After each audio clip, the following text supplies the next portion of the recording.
La salle de bal du George Furfitt était pleine à craquer, un murmure constant comme un essaim d'abeilles en plein travail. Mais pour moi, Julien Leclerc, le bruit s'était tu. Il n'y avait plus que la voix cristalline de Sophie, mon ex, qui résonnait, amplifiée par les accusations de son détective privé. Mon cœur battait la chamade, pas de peur, mais d'une rage froide et d'une confusion amère.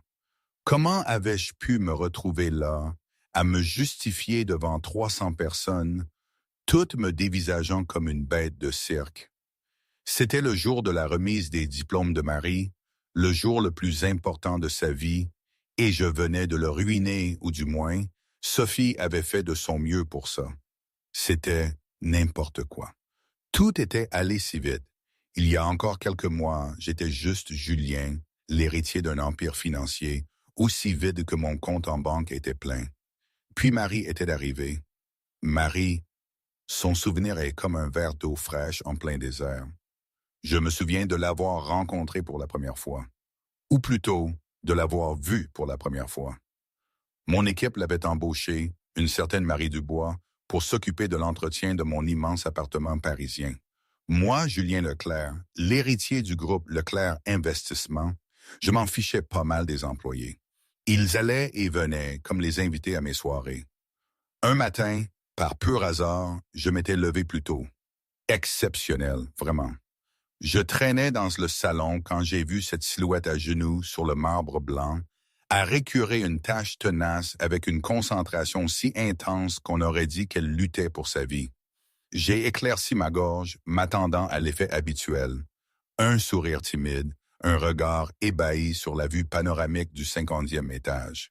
Mais non, elle a juste levé les yeux un instant. « Bonjour, Monsieur Leclerc. » Et elle a repris son nettoyage. Je me souviens avoir cligné des yeux, complètement désemparé. C'était tout? Pas de « Oh mon Dieu, c'est le Julien Leclerc !» C'était un coup de massue pour mon ego surdimensionné. J'étais habitué à être traité comme une célébrité. Là, j'étais ignoré comme une lampe de salon. J'ai redressé ma posture, sorti mon plus beau sourire, le même qui faisait fondre la plupart des femmes, et j'ai avancé avec l'assurance de quelqu'un qui obtient toujours ce qu'il veut. « Alors, vous êtes la nouvelle, c'est ça? » J'ai lancé, essayant d'être charmant. « Ça doit être incroyable de travailler ici.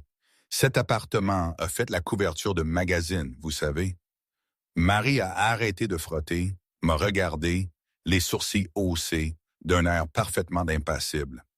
Pour moi, un sol sale reste un sol sale, qu'il soit dans un penthouse de magazine ou une cave à Marseille. Ces mots m'avaient coupé le souffle. Un instant, ici. Je dois faire une pause. Tout ça, ma vie d'avant, les attentes, la façon dont je me voyais et dont les autres me voyaient, c'était une farce, honnêtement. J'étais prisonnier de mon propre miroir doré. Des journaux parlaient de moi, des magazines me glorifiaient, et j'étais tellement habitué à ce reflet que j'en avais oublié ce qu'était la vraie vie. Je me prenais pour un roué ménagé, mais en réalité, j'étais un enfant gâté, enfermé dans sa tour d'ivoire. Ce contraste entre ce que je pensais être et ce qu'elle me renvoyait, c'était déroutant, presque terrifiant. Je me demandais comment j'avais pu passer 30 ans de ma vie à côté de la réalité. C'était absurde. Je suppose que c'était mon problème. J'étais tellement habitué aux mensonges qu'une vérité crue me sidérait. Et elle, Marie, elle était la vérité incarnée. Elle ne jouait pas. Elle n'était pas impressionnée par mon monde de paillettes. Et ça, c'était une claque magistrale. Mais une claque nécessaire, sans aucun doute. Bref, revenons à nos moutons, ou plutôt à notre marbre sale. J'ai ri, un rire forcé. « Wow, vous êtes direct, j'aime ça. » Je me suis penché un peu plus près, comme pour lui confier un secret. Saviez-vous que ce marbre a été importé d'Italie? Il a coûté une fortune. Marie a jeté un coup d'œil au sol, puis à moi. Intéressant. Vous voulez que je le frotte en italien ou l'anglais vous convient? Mes yeux s'étaient écarquillés. Personne ne m'avait jamais répondu comme ça. Jamais. J'étais abasourdi. Elle ne m'ignorait pas. Elle me renvoyait mes propres répliques avec un humour sec qui m'avait complètement désarçonné. Je me suis rapproché encore, croisant les bras, montrant nonchalamment ma montre hors de prix. Eh bien, ce n'est pas tous les jours que l'on rencontre quelqu'un comme moi, mais elle a eu un demi-sourire ironique. Oh, c'est sûr, un millionnaire qui ne sait pas où sont ses serviettes, c'est super rare. Là, j'ai éclaté de rire. Cette fois-ci, un rire sincère, authentique. D'habitude, une telle remarque m'aurait irrité, mais venant d'elle, c'était différent. C'était percutant, drôle et vrai. Aucune flatterie, juste de l'honnêteté. J'ai décidé de tenter le tout pour le tout. Écoutez, demain, il y a un événement de bienfaisance dans un hôtel 5 étoiles. Musique live, gens importants, champagne haut de gamme. Je me suis penché un peu plus, sûr de moi. J'adorerais que vous soyez mon cavalière. Marie a posé sa brosse, s'est levée lentement et m'a regardé droit dans les yeux. Monsieur Leclerc, je ne suis pas un accessoire à exhiber lors de vos soirées. Un champagne cher ne change rien au fait qu'à la fin de la journée, ce n'est toujours que de l'eau pétillante. Je suis resté là, sidéré. Elle venait de me rejeter sans ciller. Marie a ramassé son seau, a redressé le dos et s'est éloignée calmement, retournant à sa tâche comme si de rien n'était. Moi, par contre, j'étais toujours figé sous le choc. On ne m'avait jamais dit non, surtout pas une personne qui nettoyait mes sols. Mais au lieu de me vexer, ça a allumé une étincelle, un mélange de curiosité et de fascination. Qui était cette femme? Et comment était-il possible que pour la première fois, je veuille séduire quelqu'un sans savoir comment m'y prendre? J'ai souri, secouant la tête. Le jeu venait de commencer. Les jours suivants ont été un tourbillon. Je ne pouvais pas me concentrer sur mes rendez-vous avec les investisseurs japonais, ni sur mes dîners dans les restaurants les plus chers de Paris. Mon esprit ne cessait de revenir à Marie et à ses réponses percutantes. Je commençais à remarquer des choses que je n'avais jamais vues auparavant. Comment elle arrivait toujours 15 minutes en avance. Comment elle apportait son déjeuner emballé dans du papier aluminium au lieu de commander des plats coûteux comme les autres. Ses vêtements étaient simples, mais toujours impeccables. Un matin, j'ai décidé de partir plus tôt de chez moi. Je ne me l'admettais pas, mais je voulais la croiser alors qu'elle arrivait au travail. Le hasard a bien fait les choses. Je l'ai vue descendre d'un bus à 3 rues de l'immeuble, marchant rapidement sur le trottoir. « Marie !» J'ai appelé en lui faisant signe. Elle s'est arrêtée, manifestement peu désireuse de parler. « Monsieur Leclerc, vous êtes matinal aujourd'hui. En fait, j'allais, prendre un café. » J'ai menti sans vergogne. « Vous voulez que je vous dépose? » « Merci, mais j'ai vraiment besoin de marcher. » Marie a ajusté la sangle de son sac sur son épaule. L'exercice des pauvres, comme dit ma mère. Sa mère? J'ai été vraiment intrigué. Elle a hésité, comme si elle en avait trop révélé. Elle va bien. Nous devons y aller, Monsieur Leclerc. Le travail n'attend pas. Mais j'avais senti son hésitation. Il y avait quelque chose. Les jours suivants, j'ai commencé à l'observer de plus près. Elle avait l'air bien trop fatiguée pour son âge, souvent préoccupée quand elle consultait son téléphone. Et parfois, elle partait du travail en hâte, comme s'il y avait une urgence. Intriguée et pour la première fois sincèrement préoccupée par quelqu'un d'autre, j'ai décidé de savoir ce qui se passait. Non par curiosité indiscrète, mais pour quelque chose que je ne savais pas encore nommer. Un après-midi, je l'ai suivie discrètement. J'ai vu Marie prendre 2 bus jusqu'à un quartier beaucoup plus simple de Marseille. Elle est entrée dans un immeuble ancien mais bien entretenu. Une demi-heure plus tard, elle est ressortie, cette fois-ci vêtue d'un uniforme de serveuse de brasserie. Je suis resté immobile dans la rue, assimilant ce que je venais de voir. 2 emplois. Elle avait vraiment 2 emplois, mais ça ne s'est pas arrêté là. La semaine suivante, j'ai découvert qu'elle étudiait aussi le soir, en gestion d'entreprise à l'université locale. J'étais impressionné. Comment quelqu'un pouvait-il travailler autant et étudier en même temps? Puis j'ai appris pour sa mère. Un jeudi après-midi, j'ai vu Marie quitter le travail en toute hâte, plus inquiète que d'habitude. Je l'ai suivi à nouveau, cette fois-ci jusqu'à un hôpital dans la banlieue. De loin, je l'ai vu parler à une infirmière, visiblement bouleversée. Quand Marie a quitté l'hôpital, elle pleurait en silence. J'ai senti quelque chose d'étrange dans ma poitrine. Je ne savais pas ce que c'était, mais pour la première fois de ma vie, je voulais aider quelqu'un sans rien attendre en retour. Le lendemain, j'ai appelé Pierre, mon comptable personnel. J'ai besoin que tu payes des frais médicaux pour moi. Bien sûr, monsieur Leclerc. Quels sont ces frais? Je lui ai donné le nom de la mère de Marie et celui de l'hôpital. J'ai demandé une discrétion absolue. Personne ne devait savoir d'où venait l'argent. Je pensais avoir fait quelque chose de bien, un geste généreux et bienveillant. 2 semaines plus tard, Marie a frappé à la porte de mon bureau. L'expression sur son visage n'était pas bonne. « Nous devons parler, monsieur Leclerc. » J'ai levé les yeux de mes papiers, feignant la surprise. « Bien sûr, entrez. Asseyez-vous. » Marie a fermé la porte et est restée debout, les bras croisés. « Vous avez payé les factures de ma mère. » Ce n'était pas une question, c'était une affirmation. J'ai essayé de garder un visage impassible. Je ne sais pas de quoi vous parlez. Ne me mentez pas. Marie s'est rapprochée du bureau. L'hôpital a appelé et a dit qu'un bienfaiteur anonyme avait tout payé. Il m'a fallu 2 jours de recherche pour découvrir que c'était vous. J'ai soupiré, abandonnant la comédie. Et alors, vous aviez besoin d'aide et j'ai aidé. Le problème, Marie a posé ses mains sur le bureau, se penchant en avant, c'est que je n'ai pas demandé votre aide. Et surtout, je n'ai pas demandé votre pitié. Ce n'était pas de la pitié, c'était... C'était quoi? M'a-t-elle interrompu. La charité, un investissement pour m'impressionner. Qu'attendez-vous exactement de moi, monsieur Leclerc? J'étais sans voix. Pour la première fois, je ne savais pas quoi répondre. Je voulais juste... Je vous voyais traverser une période difficile et vous avez décidé de régler ma vie avec de l'argent. Marie s'est éloignée du bureau.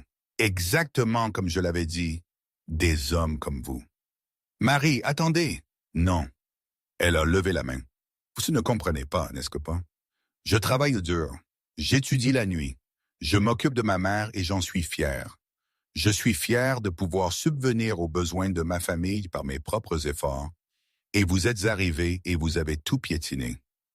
Je me suis levé, vraiment confus. J'essayais juste d'aider. Non, monsieur Leclerc, vous essayez de vous sentir important. Vous vouliez être le héros qui sauve la pauvre fille. Marie a secoué la tête. Ce n'est pas de l'aide. C'est l'ego qui se fait passer pour de la gentillesse. Pour la première fois de ma vie, je me suis senti vraiment petit. Pas petit en richesse ou en statut, mais petit en tant que personne. Marie, j'ai arrêté, cherchant les mots justes.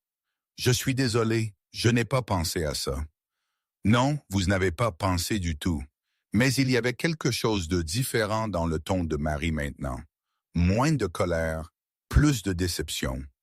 Connaissez-vous la différence entre aider et contrôler, monsieur Leclerc? J'ai secoué la tête. Aider, c'est demander ce dont la personne a besoin. Contrôler, c'est décider pour elle. Nous sommes restés silencieux un instant. Pour la première fois, je me suis retrouvé forcé d'examiner attentivement mes propres intentions. Si vous voulez vraiment prouver que vous avez changé, a dit Marie, se dirigeant vers la porte, prouvez-le par des actes, pas par des chèques. Elle est sortie, me laissant seul avec un sentiment complètement nouveau. Le sentiment d'avoir vraiment fait quelque chose de mal et de vouloir désespérément y remédier. Les 3 jours suivants, je n'ai pas pu m'empêcher de penser aux mots de Marie. Prouve-le par des actes, pas par des chèques. Simple, direct et dévastateur. Moi qui avais toujours tout résolu avec de l'argent, je devais maintenant découvrir comment être un homme différent. Un jeudi matin, j'ai pris une décision que mes amis millionnaires auraient jugée complètement folle. J'allais essayer de vivre une journée comme une personne normale, comme Marie.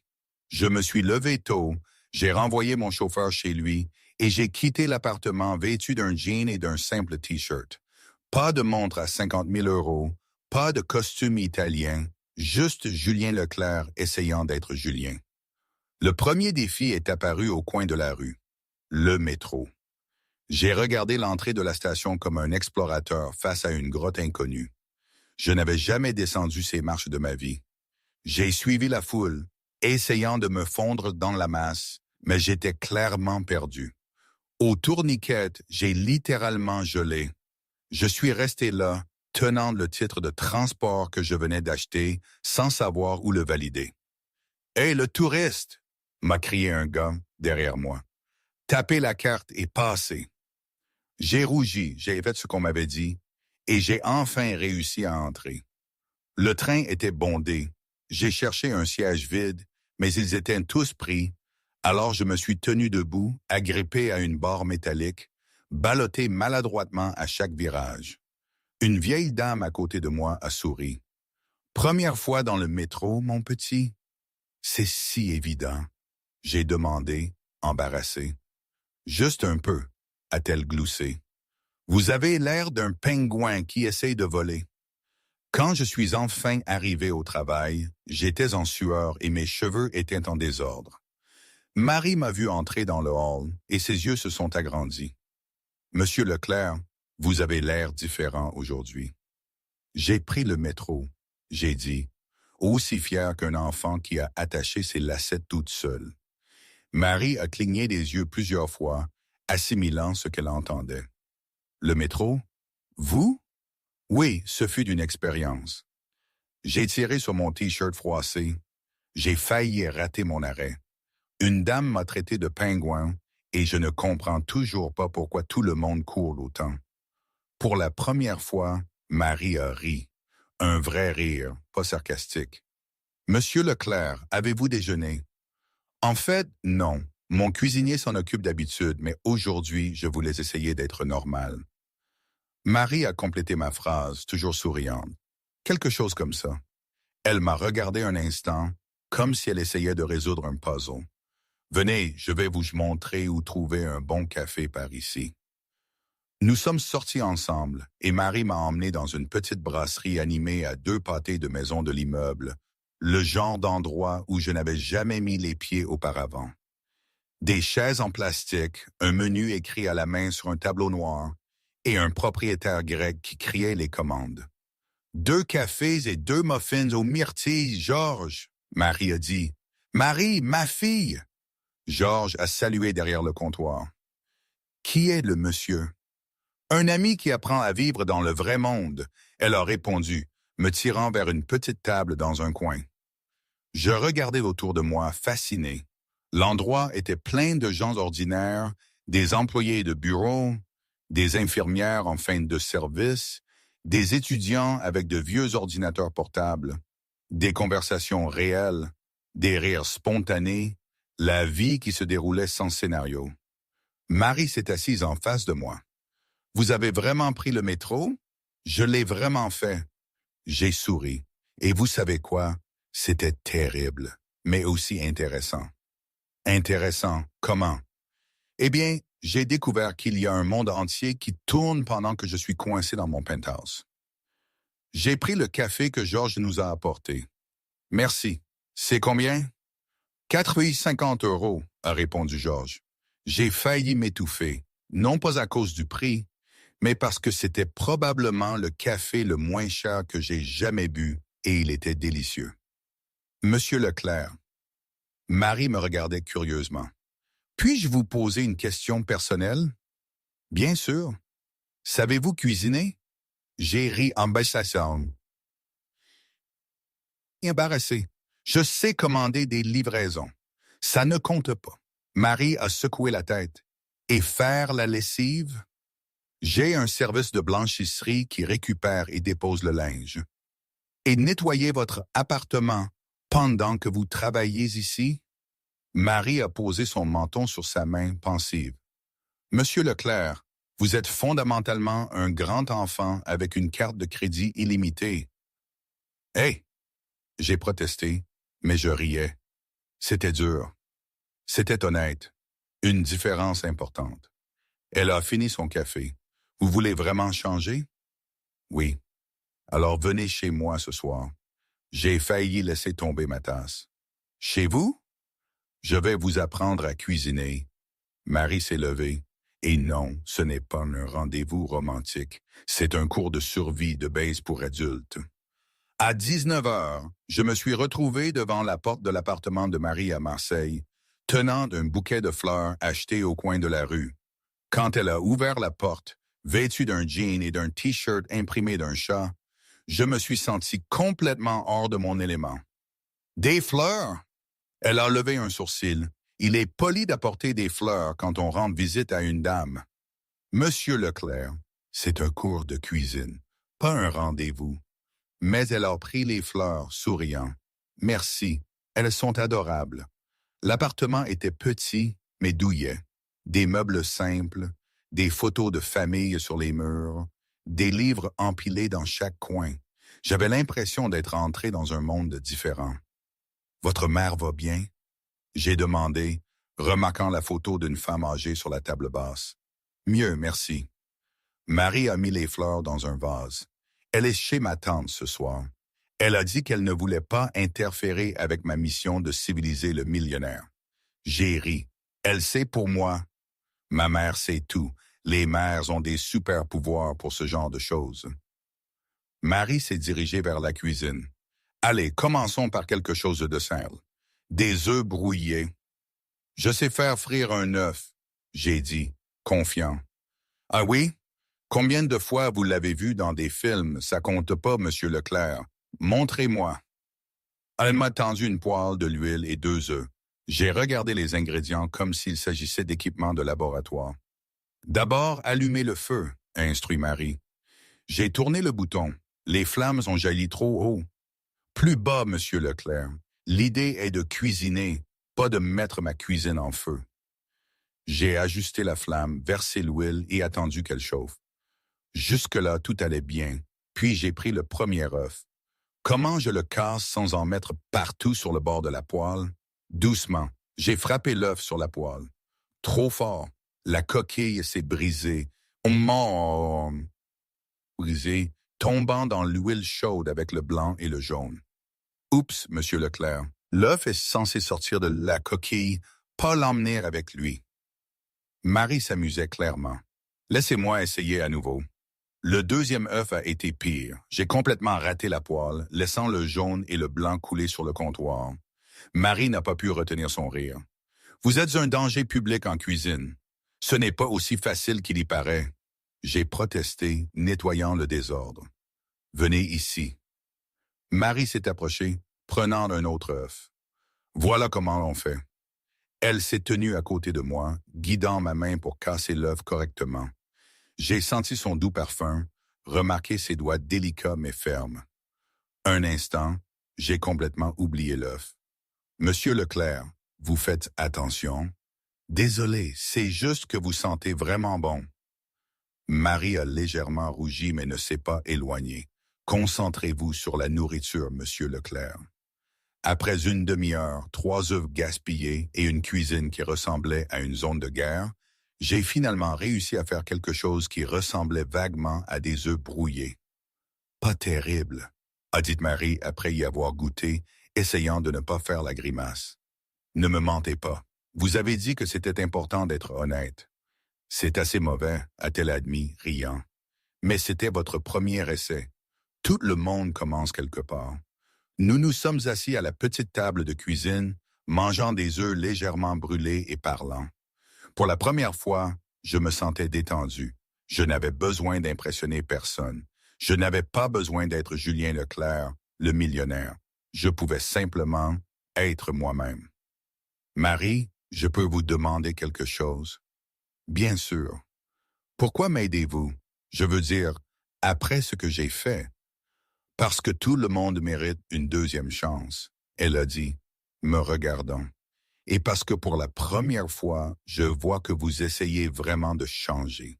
Comment je le sais, Monsieur Leclerc? Un homme qui n'a jamais pris le métro de sa vie et qui accepte d'être humilié par des œufs brouillés est clairement en pleine transformation. Elle a souri, ou en pleine crise de nerfs, je ne suis pas sûr.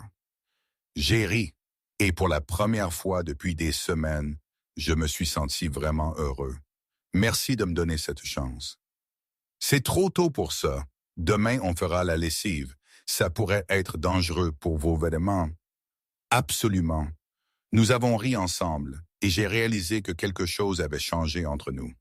Le mur entre le patron et l'employé s'effondrait. Nous étions juste deux personnes qui apprenaient à se connaître. Quand je me suis levé pour partir, Marie m'a raccompagné à la porte. Monsieur Leclerc. Oui, mon nom est Marie. Vous pouvez juste m'appeler Marie. Seulement si vous arrêtez de m'appeler Monsieur Leclerc.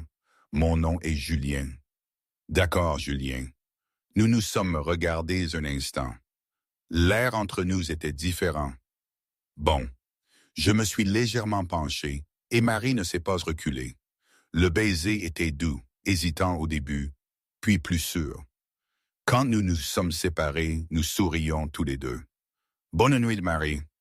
Bonne nuit, Julien. Je suis descendu les escaliers de l'immeuble, me sentant un homme complètement différent de celui qui était monté. Pour la première fois de ma vie, j'avais gagné quelque chose qui comptait vraiment. 2 jours plus tard, alors que je travaillais au bureau avec un sourire que je ne pouvais pas cacher, mon téléphone a sonné. Un message d'un numéro que je connaissais très bien, mais que j'espérais ne plus jamais revoir. « Salut mon amour, je suis de retour à Paris. Et si on dînait ce soir? J'ai des nouvelles. B6, Sophie. » J'ai fixé le message de Sophie Lambert pendant au moins 5 minutes, comme si les mots pouvaient magiquement changer sur l'écran. Ils ne l'ont pas fait. Mon ex-petite amie était de retour, et je savais exactement ce que cela signifiait. Des ennuis. Sophie avait un talent particulier pour apparaître au pire moment possible, comme une tempête tropicale soudaine qui détruit tout sur son passage. Nous avions rompu il y a 8 mois, après 2 ans d'une relation qui ressemblait plus à un arrangement commercial entre deux fortunes. J'essayais de décider si je devais répondre ou faire semblant que mon téléphone avait disparu dans l'espace quand j'ai entendu frapper à la porte de mon bureau. « Entrez », j'ai dit rapidement, rangeant mon téléphone. Marie est entrée avec son panier de produits de nettoyage, souriant de cette manière qui faisait battre mon cœur depuis notre baiser 2 jours plus tôt. « Bon après-midi, Julien. Comment vont les œufs brouillés?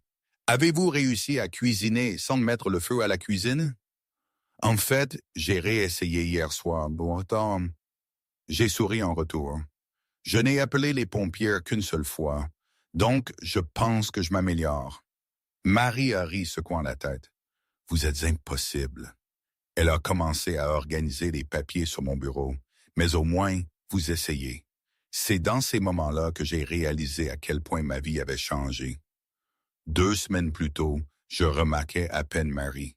Maintenant, elle était le meilleur moment de ma journée. « Marie, voudriez-vous dîner avec moi demain? Un endroit simple. Pas de champagne fantaisie, ni de serveurs en smoking. »« Vous connaissez un tel endroit? » a-t-elle taquiné.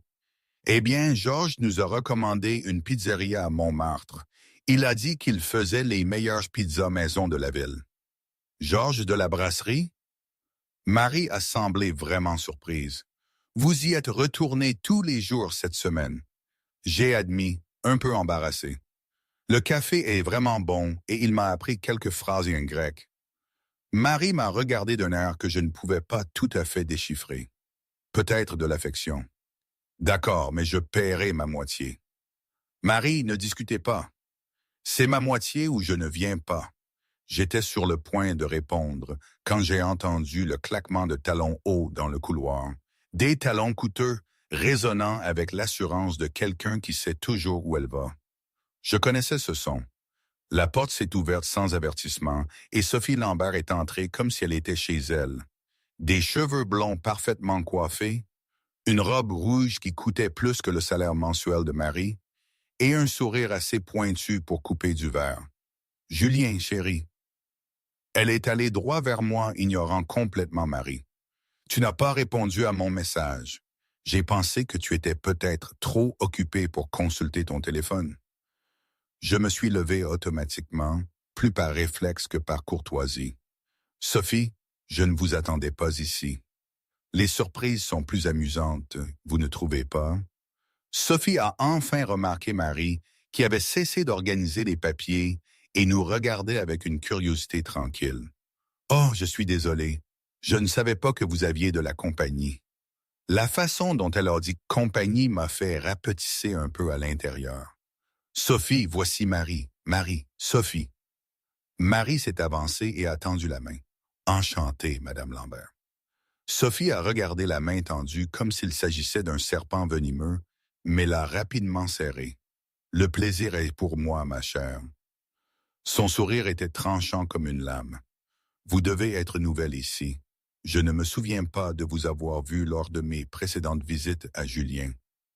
Je travaille ici depuis quelques semaines, a répondu Marie simplement. Ah, je vois. Sophie a jeté un coup d'œil autour, comme si elle inspectait la décoration. Julien a toujours été généreux avec le personnel. C'est admirable à quel point il se soucie des moins fortunés. Le ton condescendant m'a fait me tortiller inconfortablement sur ma chaise.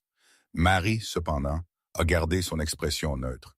C'est vrai, il m'a beaucoup appris sur la générosité, a dit Marie en rangeant les produits de nettoyage. Je vous laisse tous les deux parler, à plus tard, Julien. Elle est sortie, fermant doucement la porte derrière elle.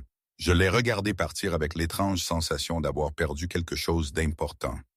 Sophie s'est assise sur la chaise en face de mon bureau, croisant ses jambes avec un mouvement entraîné.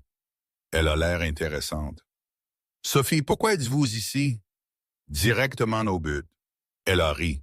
Un son cristallin qui me charmait autrefois, mais qui me semblait maintenant faux.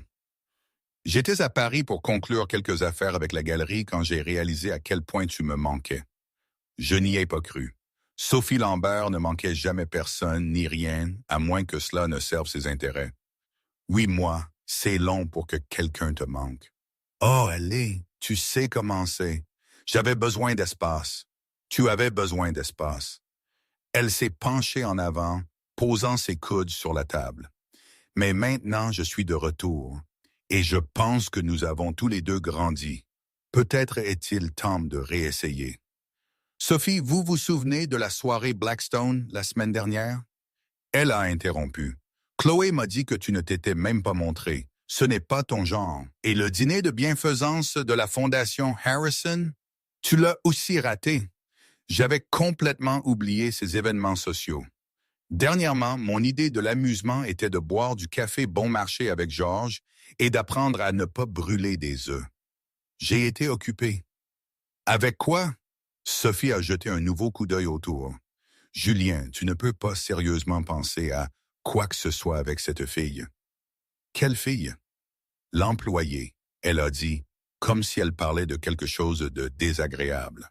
J'ai vu la façon dont tu la regardais. Écoute, je comprends. Parfois, nous avons besoin d'une distraction, de quelque chose en dehors de notre monde. Mais tu ne considères pas ça sérieusement comme quelque chose de réel, n'est-ce pas? J'ai senti une vague de colère monter en moi. Qu'insinuez-vous exactement? Julien, vraiment? Sophie a ri comme si j'avais raconté une blague. Elle nettoie ta maison. Vous n'avez rien en commun. De quoi parleriez-vous même au dîner? De produits de nettoyage? Vous ne la connaissez pas. Je n'ai pas besoin. Sophie s'est levée et a contourné le bureau pour se tenir plus près de moi. Je te connais. Je connais notre monde. Rappelle-toi à quel point nous étions bien ensemble. Les voyages, les fêtes, les affaires que nous avons conclues lors des événements sociaux. Elle a posé une main sur mon épaule, un geste familier qui me réconfortait autrefois. Julien, il y a une exposition d'art qui ouvre ce soir au Louvre. Tous ceux qui comptent seront là. Elle s'est penchée, murmurant à mon oreille. Nous pouvons nous y montrer ensemble.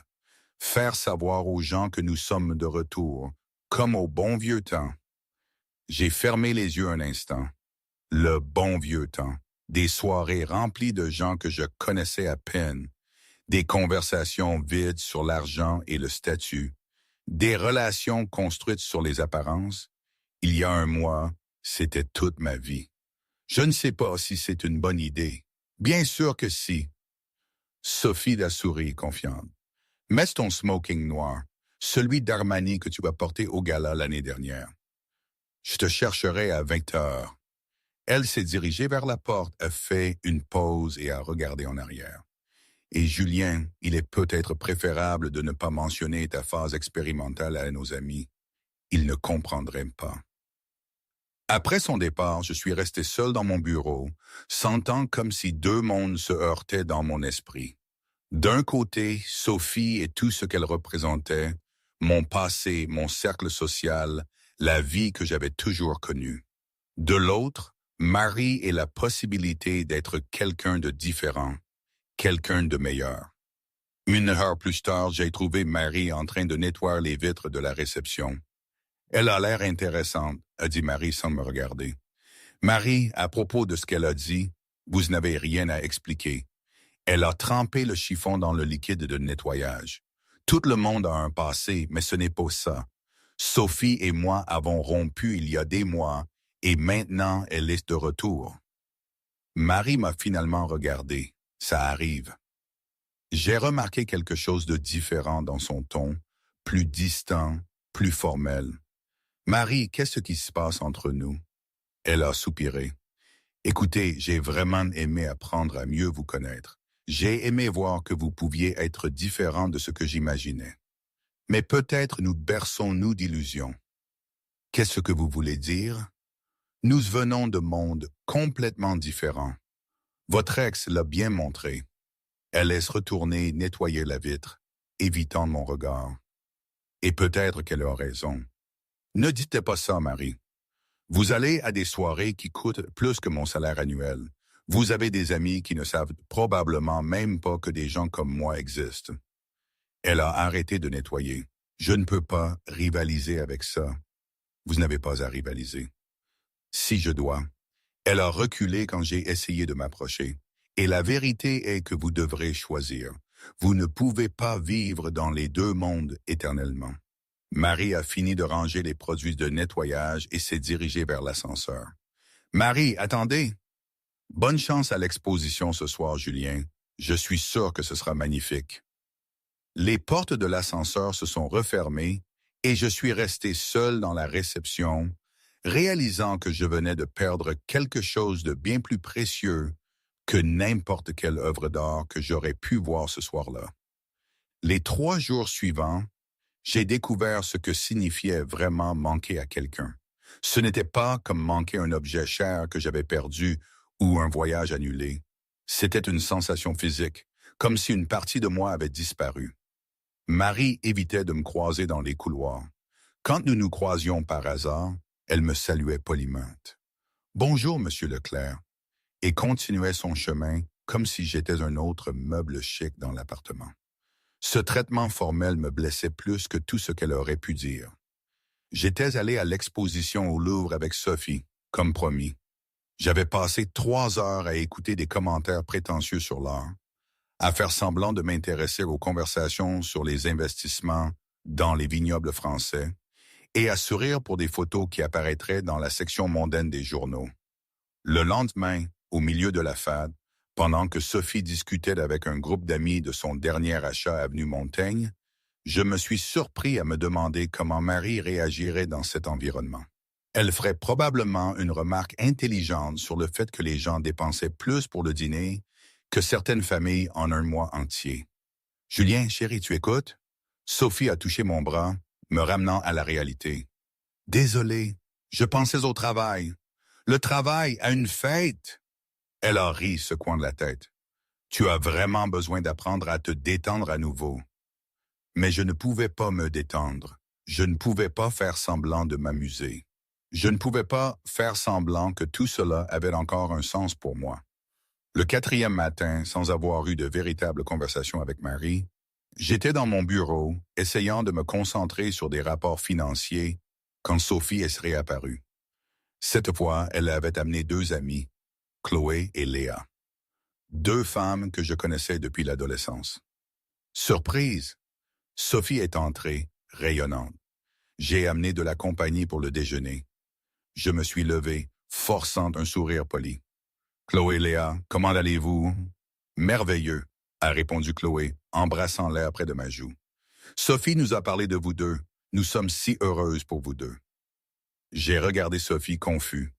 Oh, Julien, ne sois pas modeste. Léa s'est assise sans y être invitée. Tout le monde parlait de vous deux à l'exposition hier. Quel beau couple vous faites. J'ai senti une lourdeur dans mon estomac. Il n'y avait rien d'officiel entre Sophie et moi, mais je savais comment fonctionnait le jeu social. Les apparences importaient plus que la vérité, et se montrer ensemble en public signifiait bien plus que ce que j'avais voulu. En fait, j'ai commencé à dire, mais Sophie m'a interrompu. Julien a toujours été timide à propos de ces choses. Elle a ri s'accrochant à mon bras avec possessivité. Mais on ne peut pas le nier, chérie. Les photos étaient dans les journaux ce matin. Elle m'a montré son téléphone et là, nous étions, Sophie et moi souriant aux caméras, elle élégamment accrochée à mon bras. Le titre disait « Le couple en or est de retour. Julien Leclerc et Sophie Lambert ravivant la flamme. N'est-ce pas charmant? » Chloé a applaudi. « Vous deux êtes parfaits l'un pour l'autre. » À ce moment-là, j'ai entendu un doux coup à la porte. Marie est entrée avec un plateau de café, ne s'attendant clairement pas à des visiteurs. « Je suis désolé. Je ne savais pas que vous aviez de la compagnie, » a-t-elle dit, gardant les yeux baissés. « Non, ça va. Entrez, » j'ai dit rapidement. Sophie et ses amis ont regardé Marie comme s'il s'agissait d'un objet curieux apparu de nulle part. « Oh, c'est la femme de ménage, » a dit Léa avec une fausse douceur. « Comment allez-vous, ma chère? »« Je vais bien, merci, » a répondu Marie, posant les tasses sur la table avec un soin professionnel. Sophie nous a parlé de votre situation. Chloé a penché la tête avec pitié. Ça doit être si difficile pour vous de travailler autant pour subvenir aux besoins de votre famille. J'ai vu la mâchoire de Marie se crisper légèrement, mais elle a gardé une expression neutre. Je m'en sors très bien. Merci de votre sollicitude. Bien sûr que si, ma chère. Sophie a souri avec condescendance, et c'est tellement admirable à quel point Julien se soucie du personnel. Il a toujours eu un cœur si généreux. Le mot « personnel » m'a frappé comme une gifle. J'ai vu Marie se tendre, mais elle a tranquillement fini de servir le café. Au fait, Léa a continué comme si Marie faisait partie des meubles. Julien, as-tu vu que les Whites vendaient leur maison à Saint-Tropez? Ce serait parfait pour vous deux comme résidence d'été. Résidence d'été? J'ai répété, assimilant toujours le moment. Pour après le mariage, évidemment. Chloé a ri. Inutile de faire semblant que tu n'y penses pas. Vous deux étiez toujours destinés l'un à l'autre. J'ai regardé Marie, qui avait fini de servir le café et se dirigeait tranquillement vers la porte. Nos regards se sont croisés une fraction de seconde et j'ai vu quelque chose qui m'a anéanti. La résignation. « Excusez-moi, » a dit Marie doucement, quittant la pièce. Les trois femmes ont continué à bavarder à propos de mariage, de maison et de l'avenir. Mais je n'entendais plus rien. Mon esprit était complètement fixé sur le regard que j'avais vu sur le visage de Marie. C'était comme si elle avait abandonné tout espoir qu'elle aurait pu avoir pour nous. « Julien, » Sophie a touché ma main. « Tu vas bien? Tu as l'air distant. » Je l'ai regardé, puis Chloé et Léa, puis les photos des journaux, montrant une vie que je ne voulais plus. En fait, je ne vais pas bien. Je me suis levé brusquement, et je dois éclaircir quelque chose. Qu'est-ce que c'est, chérie?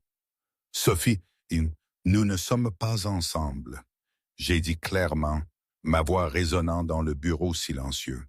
Les trois femmes m'ont fixé comme si je venais d'annoncer que je déménageais sur Mars. Qu'est-ce que tu veux dire? Léa a cligné des yeux, confuse. Nous ne sortons pas ensemble. Nous ne nous remettons pas ensemble. Nous ne prévoyons pas de mariage ni d'achat de maison. J'ai continué, me sentant étrangement libre à chaque mot. Nous sommes allés à une seule fête ensemble. C'est tout. Sophie s'est levée, le visage rouge de gêne. Julien, ne sois pas ridicule. Tu as un genre de crise. Je n'ai pas de crise, je l'ai coupé. Je suis juste honnête pour la première fois depuis des mois. Honnête à propos de quoi? A demandé Chloé. J'ai regardé la porte par laquelle Marie était passée. Honnête à propos du fait que je suis amoureux d'une autre femme. Le silence qui a suivi était assourdissant. Sophie est devenue pâle, puis rouge, puis pâle à nouveau. « Tu parles de l'employé? » Elle a demandé incrédule. « Je parle de Marie. » Je l'ai corrigé. « Et elle a un nom. »« Julien Leclerc, tu as complètement perdu la tête, » a explosé Sophie.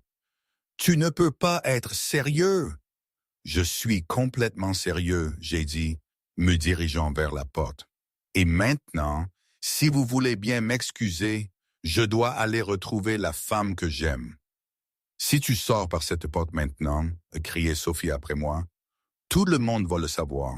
Ce sera dans tous les journaux demain. Ta réputation sera ruinée. » Je me suis arrêté à la porte et j'ai regardé en arrière. Sophie, ma réputation était déjà ruinée. Je ne le savais juste pas avant de rencontrer quelqu'un qui m'a montré qui je pouvais vraiment être. Je suis sorti, laissant 3 femmes stupéfaites derrière moi. J'ai cherché Marie dans l'immeuble. Je l'ai finalement trouvée sur le toit, regardant la ville à travers l'épaisse vitre. Marie, elle s'est retournée et j'ai vu qu'elle avait pleuré. « Julien, vous n'avez pas à expliquer. Je comprends la situation. »« Non, vous ne comprenez pas. » J'ai dit, m'approchant. Je viens de rompre avec Sophie devant ses amis, très publiquement et très clairement. Marie a cligné des yeux, surprise. Vous avez fait quoi? Je leur ai dit que je suis amoureux de vous. J'ai souri, me sentant plus léger que je ne l'avais été depuis des années, et que je me fiche des journaux, des commérages ou de ce que les gens en disent. Julien, elle a secoué la tête. Vous ne savez pas ce que vous faites. Demain, vous le regretterez. Je ne le regretterai pas. J'ai pris ses mains dans les miennes. Marie, ces dernières semaines, vous m'avez montré qu'il existe une autre façon de vivre. Vous m'avez montré que je peux être une meilleure personne. Et votre monde, mon monde peut aller en enfer. J'ai ri. Désolé pour le langage, mais c'est vrai. Je veux construire un nouveau monde avec vous. Marie m'a regardé longuement et j'ai pu voir la bataille qui se déroulait dans ses yeux.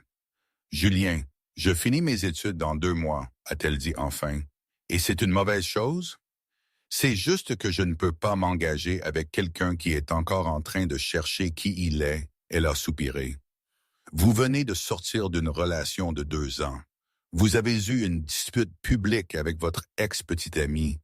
Tout votre cercle social parle probablement de vous en ce moment. J'ai compris où elle voulait en venir. Vous pensez que je suis impulsif? Je pense que vous traversez une transition très intense, a dit Marie doucement, tenant mes mains. Et je ne peux pas faire partie de votre confusion, Julien. Pas maintenant. Marie, s'il vous plaît, j'ai besoin de me concentrer sur mon diplôme, sur mon avenir. Elle a reculé doucement, et vous devez être sûr de qui vous voulez vraiment être, par vous-même. J'ai senti le monde s'effondrer autour de moi, mais en même temps, j'ai compris la sagesse de ces mots. Combien de temps? J'ai demandé. Je ne sais pas. Elle a eu un sourire triste. Peut-être quand vous serez sûr de pouvoir vivre sans avoir besoin de l'approbation de qui que ce soit, on pourra réessayer. Elle s'est dirigée vers la porte, mais s'est arrêtée avant de partir. Et Julien, merci de m'avoir défendu en bas. Cela a beaucoup compté pour moi. Après son départ, je suis resté seul sur la terrasse, regardant une ville qui semblait soudain différente de ce matin. J'étais sûr que mon téléphone bourdonnait déjà d'appels d'amis choqués, que les journaux de demain seraient impitoyables, que ma vie sociale ne serait plus jamais la même. Et pour la première fois de ma vie, je m'en fichais complètement. Les jours suivants ont été exactement comme je l'avais imaginé, seulement pire. Mon téléphone n'arrêtait pas de sonner, mais je refusais de répondre. Les pages mondaines se sont régalées de l'histoire de ma rupture scandaleuse avec Sophie Lambert. Leclerc choque en échangeant une heiresse contre une employée, titrait un journal. La fin d'un conte de fées, prétendait un autre. J'ai jeté tous les journaux à la poubelle sans lire les articles. Pour la première fois de ma vie, je ne me souciais pas de ce que les gens écrivaient sur moi. Ce qui me dérangeait vraiment, c'était l'absence de Marie. Elle avait demandé un transfert temporaire pour travailler à un autre étage de l'immeuble, disant que ce serait plus professionnel de garder une certaine distance jusqu'à ce que les choses se calment. J'ai essayé de respecter l'espace qu'elle demandait, mais c'était plus difficile que je ne l'imaginais. Je me réveillais en pensant à elle, je passais la journée à me demander comment elle allait, et je m'endormais en me souvenant de la façon dont elle riait de mes désastres culinaires. C'est pendant l'une de ces nuits d'insomnie que j'ai eu une idée. Si Marie voulait que je prouve qui j'étais vraiment, c'est exactement ce que je ferais. Mais pas avec des mots ou des gestes romantiques, avec une action concrète. Le lendemain matin, j'ai appelé Pierre, mon avocat personnel. J'ai besoin de créer une fondation. Quel genre de fondation, Monsieur Leclerc? Pour aider les étudiants universitaires à faible revenu. Je veux offrir des bourses, un soutien pour les frais médicaux familiaux, des programmes de mentorat, tout ce qu'il faut. Il y a eu une pause à l'autre bout de la ligne. Puis-je vous demander ce qui a conduit à cette décision? J'ai souri en moi-même. Disons que j'ai rencontré quelqu'un qui m'a montré la vraie valeur de l'éducation et du travail acharné. Pendant les 2 semaines suivantes, je me suis lancé dans le projet comme je ne m'étais jamais engagé dans quoi que ce soit d'auparavant. J'ai passé des jours à étudier d'autres fondations, à consulter des experts en éducation et à établir des critères de bourse. Je voulais que ce soit parfait. Je voulais que cela change vraiment des vies. Surtout, je voulais le faire en secret jusqu'à ce que tout soit prêt. Pendant ce temps, Marie traversait les jours les plus étranges depuis qu'elle avait commencé à travailler dans l'entreprise. Ne pas me voir tous les jours laissait un vide qu'elle ne s'attendait pas à ressentir. En travaillant au 15e étage, s'occupant des bureaux du directeur, elle se surprenait à penser à moi plus qu'elle ne voulait l'admettre. Comment gérais-je le scandale dans les journaux? Regrettais-je ma décision impulsive de rompre avec Sophie si publiquement? « Marie, tu vas bien? » a demandé Camille, l'une des réceptionnistes. « Tu as l'air un peu distraite ces jours-ci. »« Je vais bien, » a menti Marie, forçant un sourire. Juste concentrée sur l'école. La remise des diplômes approche. « Oh, c'est vrai. Combien de temps encore? » 6 semaines. 6 semaines. Ça semblait une éternité. Et en même temps, comme rien. Marie avait rêvé de ce moment même pendant des années. Mais maintenant qu'il était si proche, elle ressentait une étrange anxiété. Une partie d'elle savait que c'était à cause de moi. Nous nous étions éloignés juste au moment où les choses commençaient à devenir intéressantes entre nous. « Tu fais une fête de remise des diplômes? » a demandé Camille. « Je n'ai pas d'argent pour une fête. » Marie a ri. « Je vais juste obtenir mon diplôme, prendre une photo avec ma mère, et c'est tout. La simplicité est la clé du bonheur. » Mais même en essayant de garder sa bonne humeur, Marie ne pouvait pas s'empêcher de penser à moi. Allais-je bien? Étais-je retourné à mon monde de fêtes et de vie superficielle? La réponse est venue de manière inattendue. 3 jours plus tard, Marie déjeunait chez Georges quand elle a surpris 2 femmes en train de parler à la table voisine. « As-tu vu les photos de Julien Leclerc à la soirée Sterling Industries hier soir? » a dit l'une d'elles. Marie a essayé de ne pas l'écouter, mais c'était impossible. « Oui, je les ai vus. Il était superbe comme toujours, et il était avec cette magnifique brunette, Léa. On dirait qu'il a vite tourné la page avec son ex et l'employé. Bien sûr que si, les hommes comme lui ne restent pas célibataires longtemps, Marie a senti son estomac se nouer. Elle a pris son téléphone et, contre son gré, a cherché des nouvelles sur Julien Leclerc. Il n'a pas fallu longtemps pour trouver quelque chose. Là, il était, toujours aussi élégant, souriant aux caméras à côté de Léa lors d'un événement d'entreprise. La photo avait été prise la nuit précédente. Marie a fixé l'image longuement. Je semblais exactement le même. Costume coûteux, montre brillante, sourire parfait pour les caméras, comme si rien n'avait changé. Bien sûr, elle a pensé, il est retourné à son monde. Ce n'était qu'une question de temps. Elle a rangé son téléphone et complètement perdu l'appétit, et est retournée au travail avec une sensation de vide dans la poitrine qu'elle a essayé d'ignorer. Ce que Marie ne savait pas, C'est que je n'étais allé à cette fête que parce que mon avocat avait insisté sur l'importance du réseautage pour la fondation. J'avais passé toute la soirée à m'ennuyer, à compter les minutes jusqu'à ce que je puisse partir, et j'avais posé pour exactement 3 photos avant de partir tôt. Léa avait essayé de flirter avec moi toute la nuit, mais je l'avais à peine remarqué. Mon esprit était complètement occupé par les détails de la fondation et le manque de Marie. Le lendemain matin, j'étais dans mon bureau, examinant les documents finaux de la fondation, quand mon assistante a frappé à la porte. Monsieur Leclerc, maître Pierre Eslonnet, l'avocat est entré avec un dossier plein de papiers et un sourire satisfait. Julien, j'ai de bonnes nouvelles. La Fondation Leclerc pour l'éducation est maintenant officiellement établie. Tous les documents sont approuvés, les fonds initiaux ont été transférés et nous pouvons commencer à opérer la semaine prochaine. J'ai ressenti une vague de satisfaction comme je n'en avais jamais ressenti auparavant.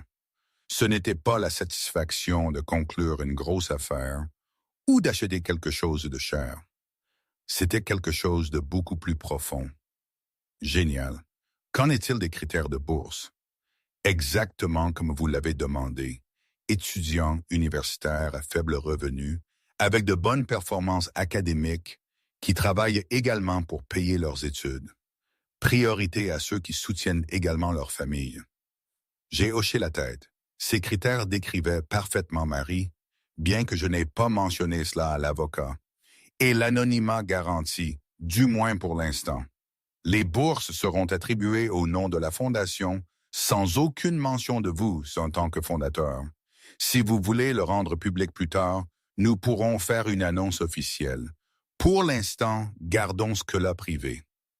J'ai placé des papiers dans un tiroir. Pierre, je veux que la première bourse soit attribuée à un étudiant spécifique. Les jours suivants, je me suis senti plus motivé que je ne l'avais été depuis des années. Je faisais enfin quelque chose qui comptait, quelque chose qui pouvait vraiment changer la vie des gens. En même temps, Marie me manquait constamment. Je voulais lui parler de la fondation. Je voulais voir sa réaction, partager cette réalisation avec quelqu'un qui comprendrait vraiment ce que cela signifiait. Mais j'avais promis de lui donner l'espace qu'elle avait demandé. Et si j'avais appris quelque chose d'elle, c'était à quel point il était important de tenir sa parole. Marie, quant à elle, était plongée dans ses dernières préparations pour la remise des diplômes. Entre le travail, l'étude pour ses derniers examens et le fait de prendre soin de sa mère, elle avait à peine le temps de respirer. Mais chaque fois qu'elle voyait une photo de Julien dans les journaux ou entendait quelqu'un le mentionner, elle sentait une tirade dans son cœur. Une partie d'elle espérait, enfin, elle ne savait même pas quoi exactement. Peut-être un signe qu'il pensait toujours à elle. Mais les semaines passaient et rien ne se produisait. C'est mieux comme ça, se disait-elle. Il est retourné à son monde, je me concentre sur mon avenir. Les choses sont revenues à la normale. Sauf que rien ne semblait normal. La brasserie Georges n'avait plus le même charme sans Julien posant des questions sur le menu. Les œufs brouillés qu'elle préparait à la maison lui rappelaient les rires qu'il partageait dans sa cuisine. Même le nettoyage des bureaux de l'entreprise avait perdu une partie de son sens. Un matin, 5 semaines avant la remise des diplômes, Marie a reçu un appel inattendu du bureau administratif de l'université. « Mademoiselle Dubois, nous avons de bonnes nouvelles pour vous.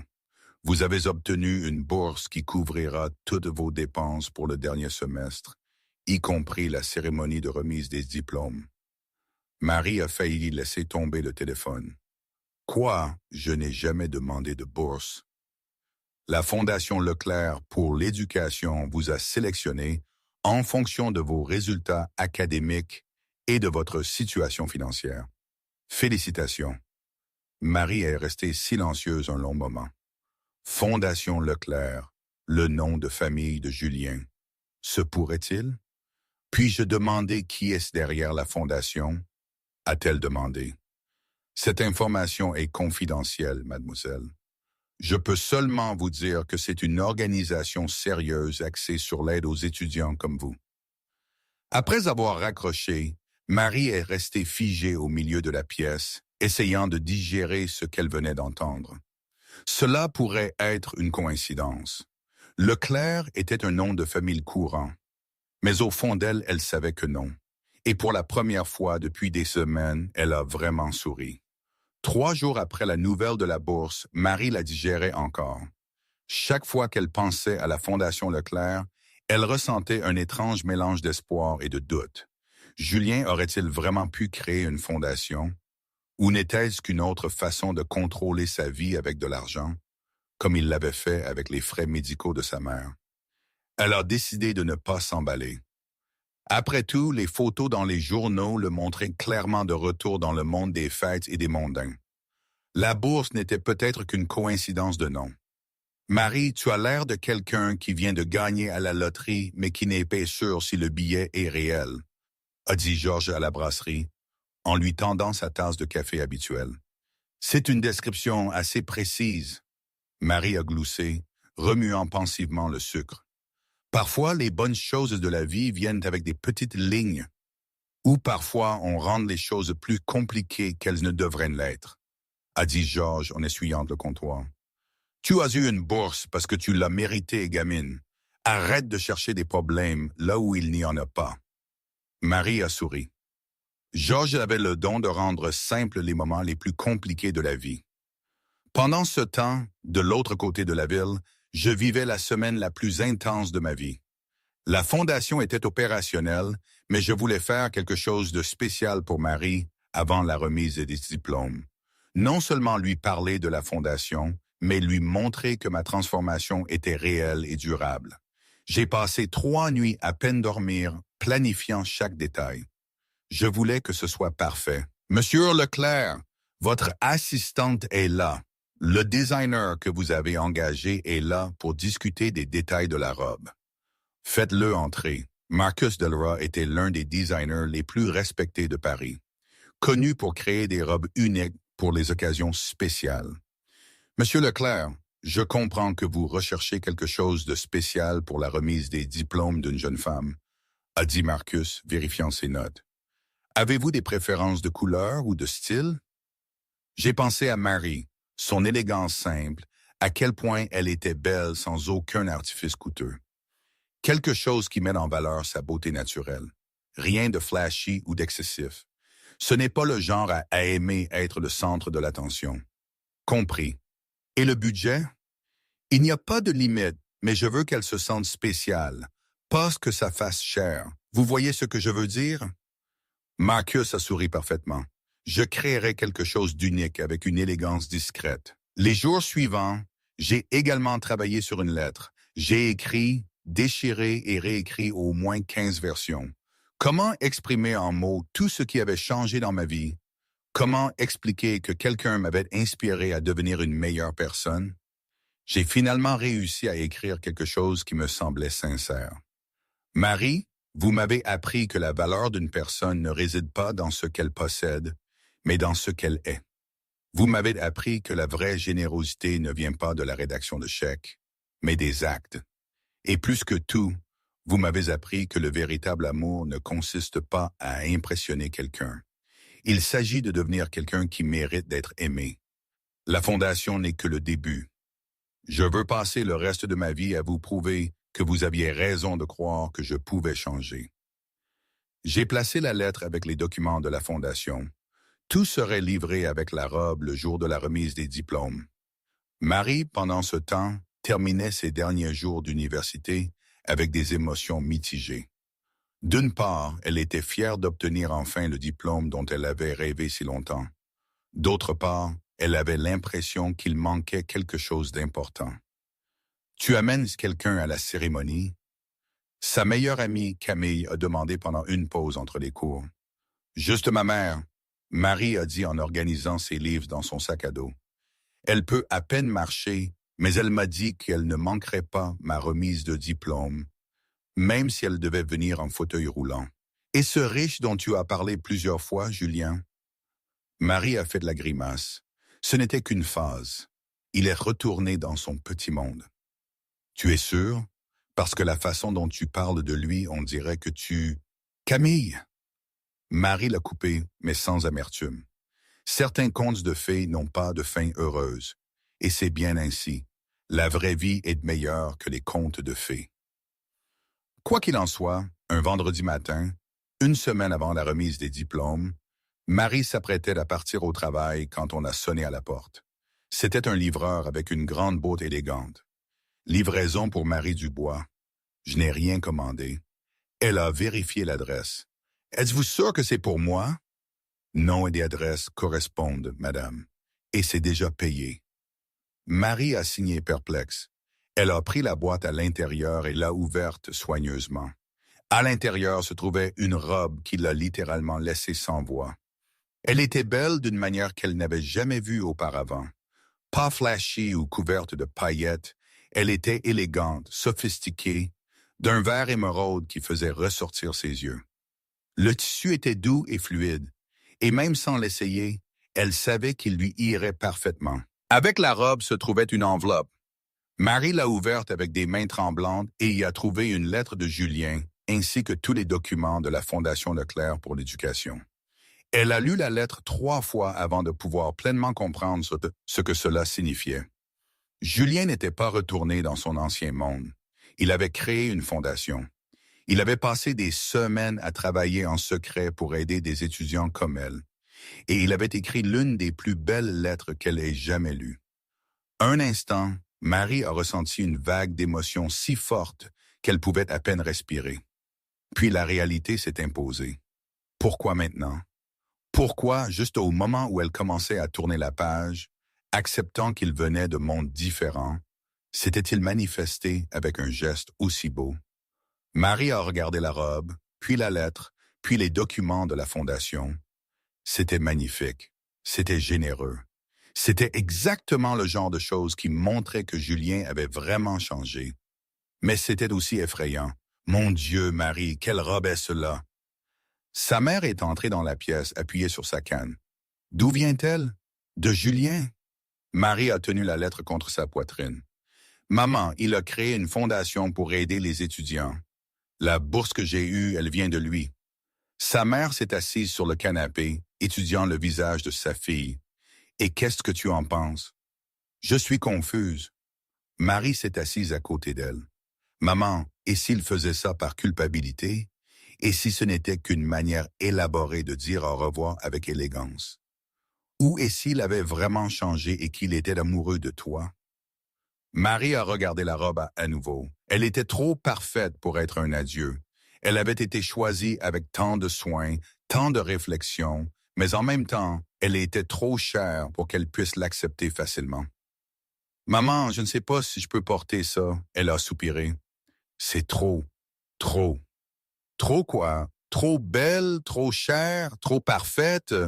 Sa mère a doucement gloussé. Marie, ma fille, parfois tu rends les choses simples compliquées. Le jeune homme t'a fait un beau cadeau pour une occasion spéciale si tu l'aimes. Et d'après ce que je vois, tu l'aimes. Accepte le cadeau. Mais et si c'est un au revoir? Et si ce n'est pas le cas? Marie est restée silencieuse, regardant la lettre dans ses mains. Tu vas porter la robe? Sa mère a demandé doucement. Je ne sais pas. Marie a plié la lettre soigneusement. Je dois réfléchir. Cette nuit-là, Marie est restée éveillée tard, fixant la robe suspendue dans son placard et relisant la lettre de Julien.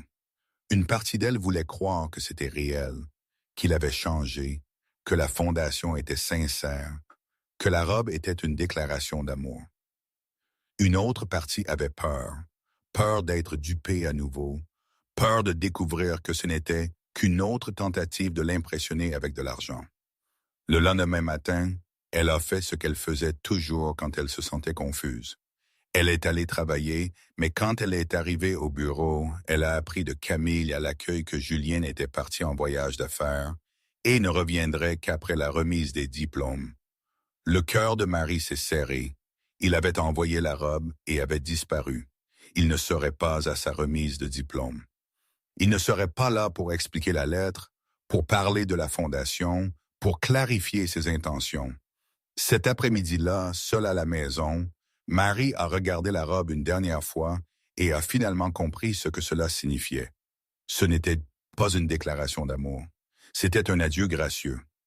Julien avait créé la fondation par culpabilité. Il avait envoyé la robe comme un dernier geste gentil, et maintenant il s'éloignait pour de bon. C'était beau, généreux et définitif. Marie s'est assise sur son lit et pour la première fois depuis qu'elle avait rencontré Julien Leclerc, elle a vraiment pleuré. La nuit de la remise des diplômes est arrivée plus vite que Marie ne l'avait prévu. Elle s'est réveillée ce samedi matin avec un étrange mélange d'excitation et de tristesse. C'était le jour dont elle avait rêvé pendant 4 ans, mais elle ne ressentait pas ce qu'elle pensait ressentir. « Marie, tu vas porter la robe verte ?» Sa mère a demandé au petit déjeuner, essayant d'avoir l'air décontracté. « Je ne sais pas, maman. » Marie a remué les œufs brouillés dans son assiette sans grand appétit. « Ma chérie, tu as passé 4 ans à travailler dur pour arriver à ce jour. Tu mérites de porter quelque chose de spécial. » Marie savait que sa mère avait raison, mais porter la robe de Julien, c'était comme admettre quelque chose qu'elle n'était pas prête à admettre, qu'elle avait encore de l'espoir. Vers 15 heures, elle a commencé à se préparer.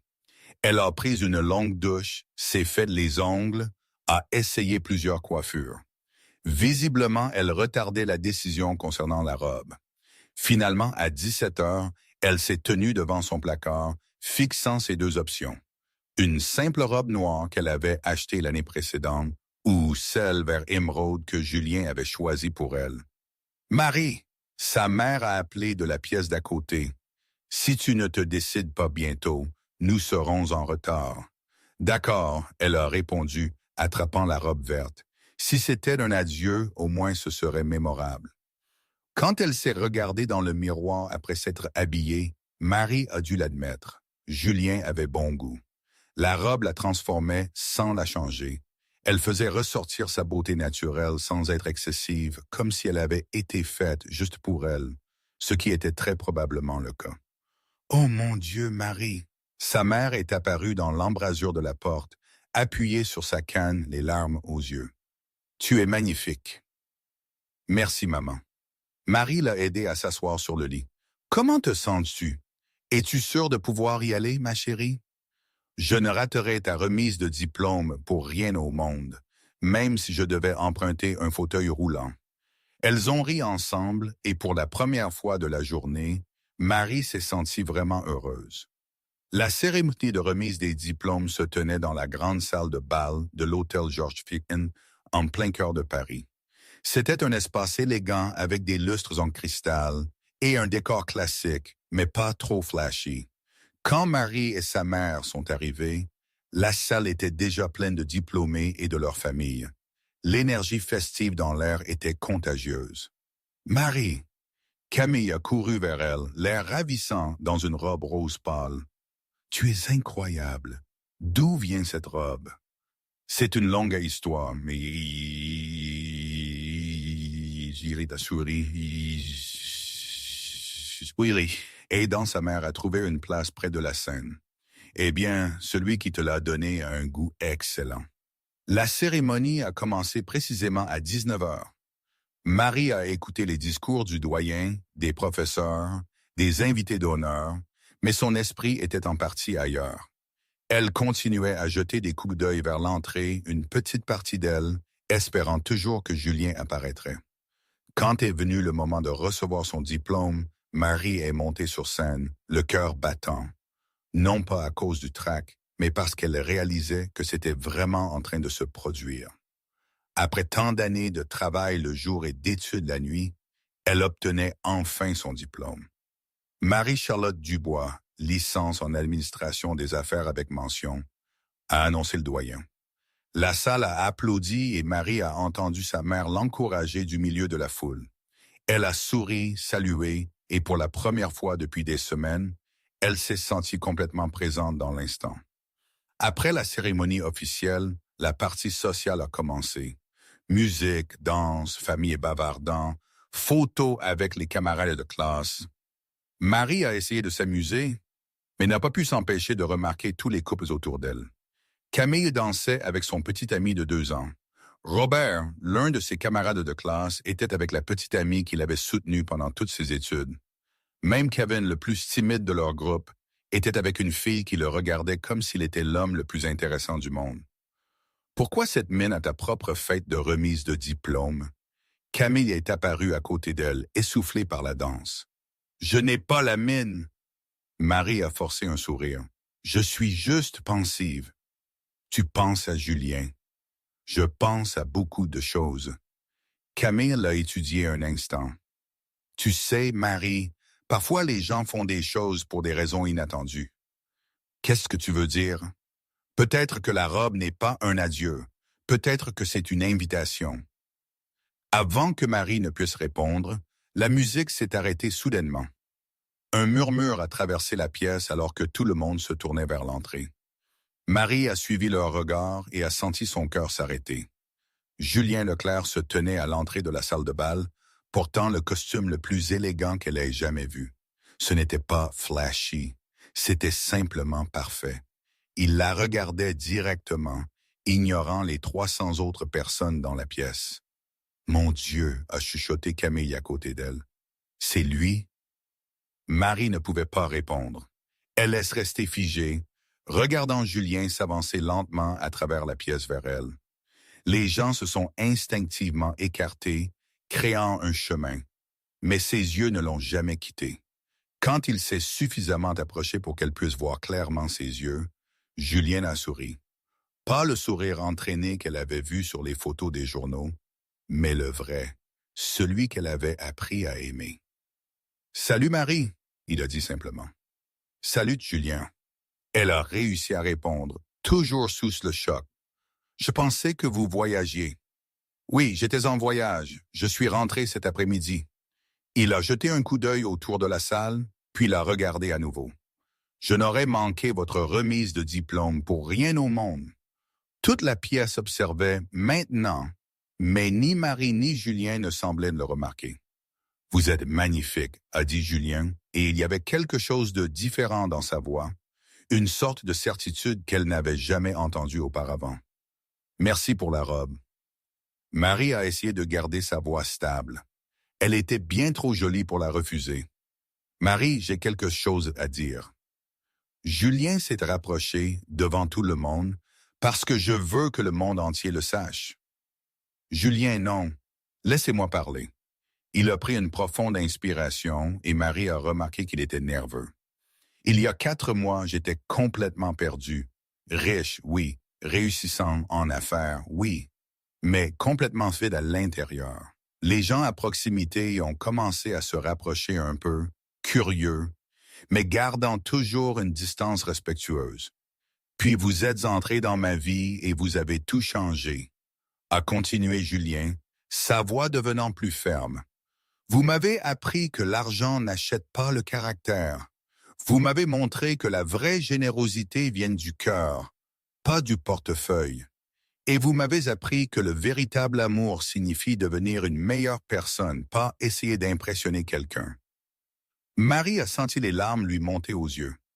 La fondation n'était que le début. « Marie, je veux passer le reste de ma vie à vous prouver que vous aviez raison à mon sujet, que je peux être meilleur. » Julien a tenu ses mains. « Je veux construire une vie avec un sens. Je veux aider les gens de la même manière que vous m'avez aidé. Et surtout, je veux faire tout cela avec vous à mes côtés. » La pièce était devenue complètement silencieuse maintenant. Même la musique s'était arrêtée. À la surprise de tous, surtout de Marie, Julien s'est agenouillé en plein milieu de la pièce. « Marie-Charlotte Dubois », il a dit, sortant d'une petite boîte de sa poche. « Voulez-vous m'épouser? » La salle a éclaté en chuchotements de surprise et d'émotion. Marie a entendu sa mère pleurer de joie quelque part dans la foule. Elle a entendu Camille pousser un cri d'excitation juste à côté d'elle, mais tout ce qu'elle pouvait voir, c'était les yeux de Julien, attendant sa réponse. « Julien », elle a commencé, et sa voix s'est brisée. « Je sais que c'est fou de vous demander ça ici et maintenant, le jour de votre remise des diplômes. » Il a dit rapidement, « Mais j'ai passé des semaines à essayer de planifier le moment parfait. Et puis j'ai réalisé que chaque moment avec vous est parfait. » Marie l'a regardé à genoux devant elle, le simple mais magnifique anneau dans la boîte, la pièce pleine de gens attendant sa réponse. Elle a pensé aux derniers mois, aux changements qu'elle avait vus en Julien, à la fondation qu'il avait créée, à la robe qu'il avait choisie si attentivement, à la lettre qui montrait une véritable transformation, et surtout, elle a pensé à quel point il lui avait manqué ces dernières semaines. « Levez-vous », a-t-elle dit enfin. Julien a semblé confus, mais s'est levé.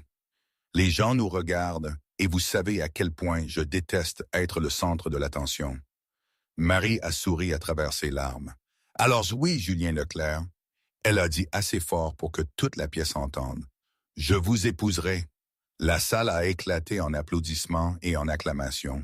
Julien a glissé l'anneau à son doigt et l'a embrassé alors que 300 personnes célébraient avec eux. Quand ils se sont finalement séparés, ils riaient et pleuraient en même temps.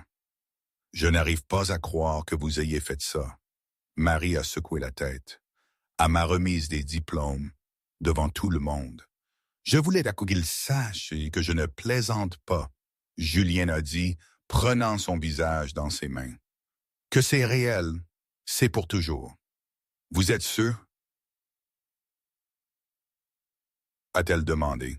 « Parce qu'à partir de maintenant, il n'y a pas de retour à votre ancienne vie. » « Mon ancienne vie? » Julien a souri. « Marie, ma vie, c'est où vous êtes. » Et enfin, pour la première fois depuis des mois, Marie l'a cru complètement.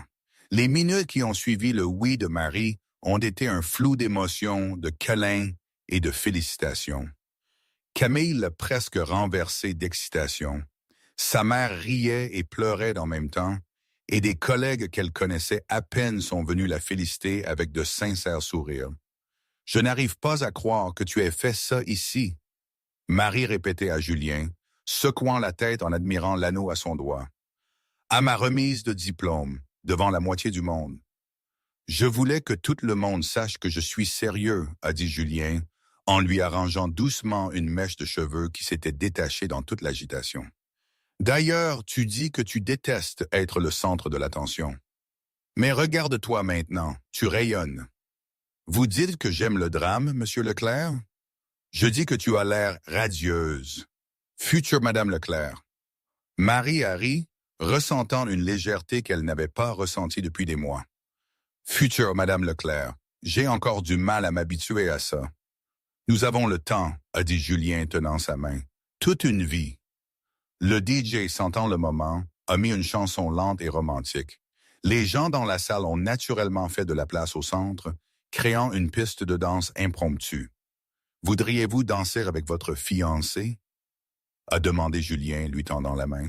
« Mon fiancé? » Marie a répété le mot, essayant de voir comment ça sonnait. Ça va prendre un certain temps pour s'y habituer. Ils se sont dirigés vers le centre de la pièce et Julien l'a doucement tiré dans ses bras.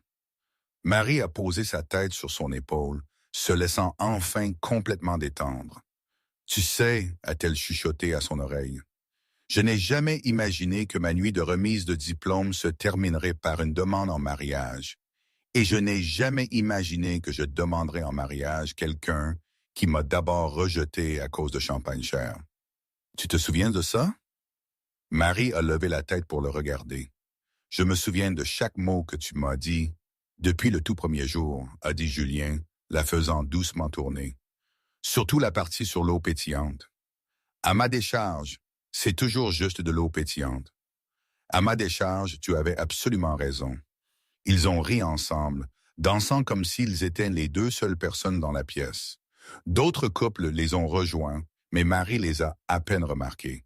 Pour la première fois depuis des mois, elle sentait qu'elle était exactement là où elle devait être. « Julien, » elle a dit après quelques minutes, « puis-je vous demander quelque chose de sérieux? »« Bien sûr. »« Êtes-vous absolument sûr que c'est ce que vous voulez? » Elle a arrêté de danser un instant, parce qu'après aujourd'hui, il n'y a plus de retour en arrière. Tout le monde va le savoir. Ce sera dans les journaux demain. Vos amis de la haute société en parleront pendant des mois. Julien a doucement tenu son visage dans ses mains. « Marie, il y a 6 mois, je me souciais de ce que les journaux disaient de moi. Aujourd'hui, la seule opinion qui compte pour moi est la vôtre. » Et si vous vous lassez de vivre comme des gens ordinaires, a-t-elle insisté. Et si les fêtes, les dîners chics, cette vie glamour commence à vous manquer? Vous voulez la vérité? Julien a souri. La dernière fois que je me suis vraiment amusé à une fête, c'était dans ta cuisine, à manger des œufs brûlés et à rire de tes blagues sur mes désastres culinaires. Ces œufs étaient vraiment affreux. Ils étaient terribles, mais c'était un des meilleurs œufs que j'ai jamais mangés. Marie a ri se permettant enfin de croire que cela pourrait en fait être réel et durable. D'accord, Julien Leclerc. Elle s'est rapprochée de lui. Si vous êtes sûr, alors moi aussi. Je suis sûr. Alors, faisons ça, n'est-ce pas? Elle a dit avec un sourire enjoué. Mais d'abord, juste pour que vous sachiez, je vais vouloir une cérémonie simple. Pas 500 invités ou des fleurs qui coûtent plus cher qu'une voiture. Simple, ça me semble parfait. Et je vais continuer à travailler. Je ne vais pas me transformer en une femme décorative qui passe la journée au salon de beauté. Je n'attendrai rien de moins de vous. Et si vous redevenez arrogant ou plein de vous-même, je vous rappellerai qui vous étiez avant de me rencontrer. Vous pouvez compter là-dessus? Julien a ri. D'autres conditions?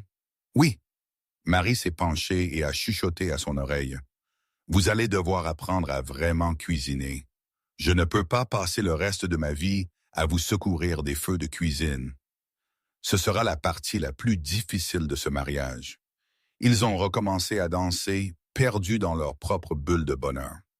Quand la musique a été soudainement interrompue par une agitation près de l'entrée de la salle, les gens ont commencé à se retourner et à murmurer, créant une vague de curiosité et de tension.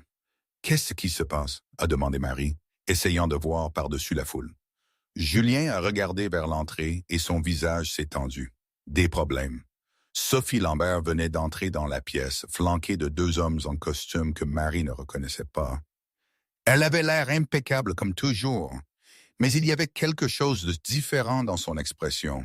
Ce n'était pas seulement de la colère ou de la jalousie, c'était une détermination froide. « Julien Leclerc ?» a crié Sophie assez fort pour que toute la pièce entende. « Quelle coïncidence de vous croiser ici !» Les conversations se sont complètement arrêtées. Le DJ, sentant la tension, a coupé la musique. 300 personnes se sont tournées pour assister à ce qui allait clairement être une confrontation. « Sophie, » a dit Julien calmement, plaçant un bras protecteur autour de la taille de Marie. « Vous n'étiez pas invitée. »« Oh, je n'ai pas besoin d'invitation pour dire la vérité. » Sophie s'est avancée, ses talons résonnant dans le silence, surtout quand cette vérité pourrait empêcher une jeune femme de faire la plus grosse erreur de sa vie. Marie a senti son estomac se nouer. Il y avait quelque chose dans la voix de Sophie qui sonnait différemment cette fois, moins émotionnelle, plus calculée. « De quoi parlez-vous ?» a demandé Julien. « Je parle de vos accords avec Richardson Holdings, chérie, » a dit Sophie avec un sourire froid, « et avec Blackstone Industries. Vous vous souvenez de ces entreprises que vous aviez juré d'avoir abandonnées? » Julien s'est devenu pâle. « Sophie, ne faites pas ça. » « Faire mieux, fait quoi? Dire la vérité? » Elle s'est tournée vers Marie. « Ma chère, pensez-vous vraiment que cet homme a changé? Qu'il a abandonné toutes ses transactions louches pour devenir soudainement un saint? » L'un des hommes se tenant avec Sophie s'est avancé et a sorti une enveloppe de la poche de sa veste. « Mademoiselle, » il s'est adressé à Marie, « je suis détective privé. J'ai ici des documents prouvant que M. Leclerc ait maintenu des investissements dans des entreprises faisant l'objet d'une enquête pour blanchiment d'argent jusqu'à la semaine dernière. » La salle a explosé en chuchotements choqués. Marie a eu l'impression d'avoir reçu un coup de poing dans l'estomac. « Ce n'est pas vrai, » a dit Julien, mais sa voix semblait trop faible pour la situation. « Pas vrai? » Sophie a ri. « Alors expliquez ces transferts bancaires.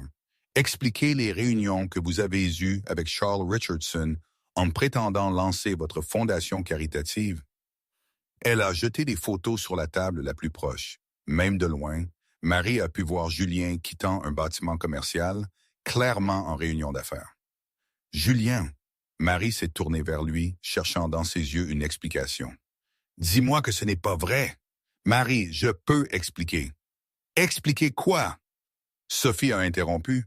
Comment expliquez-vous de lui avoir menti pendant tous ces mois? Comment expliquez-vous d'utiliser une fondation caritative pour blanchir de l'argent sale? C'est un mensonge. Julien a finalement crié, sa voix montant de colère. Sophie, vous inventez ça. Vraiment? Elle s'est tournée vers le détective. Monsieur Durand, voulez-vous bien montrer les documents à la mariée? L'homme s'est dirigé vers Marie avec l'enveloppe. Elle a regardé Julien, espérant, attendant qu'il proteste, qu'il le nie, qu'il fasse quelque chose pour prouver que tout était faux. Mais Julien est resté là avec l'air de quelqu'un qui avait été pris la main dans le sac. Marie, il a essayé de s'approcher. S'il vous plaît, laissez-moi expliquer. Expliquer quoi? La voix de Marie est sortie plus fine que d'habitude. Que vous m'avez menti? Que la fondation est fausse? Que vous n'avez jamais vraiment changé? La fondation est réelle, Julien a insisté. Marie, s'il vous plaît, vous devez me croire.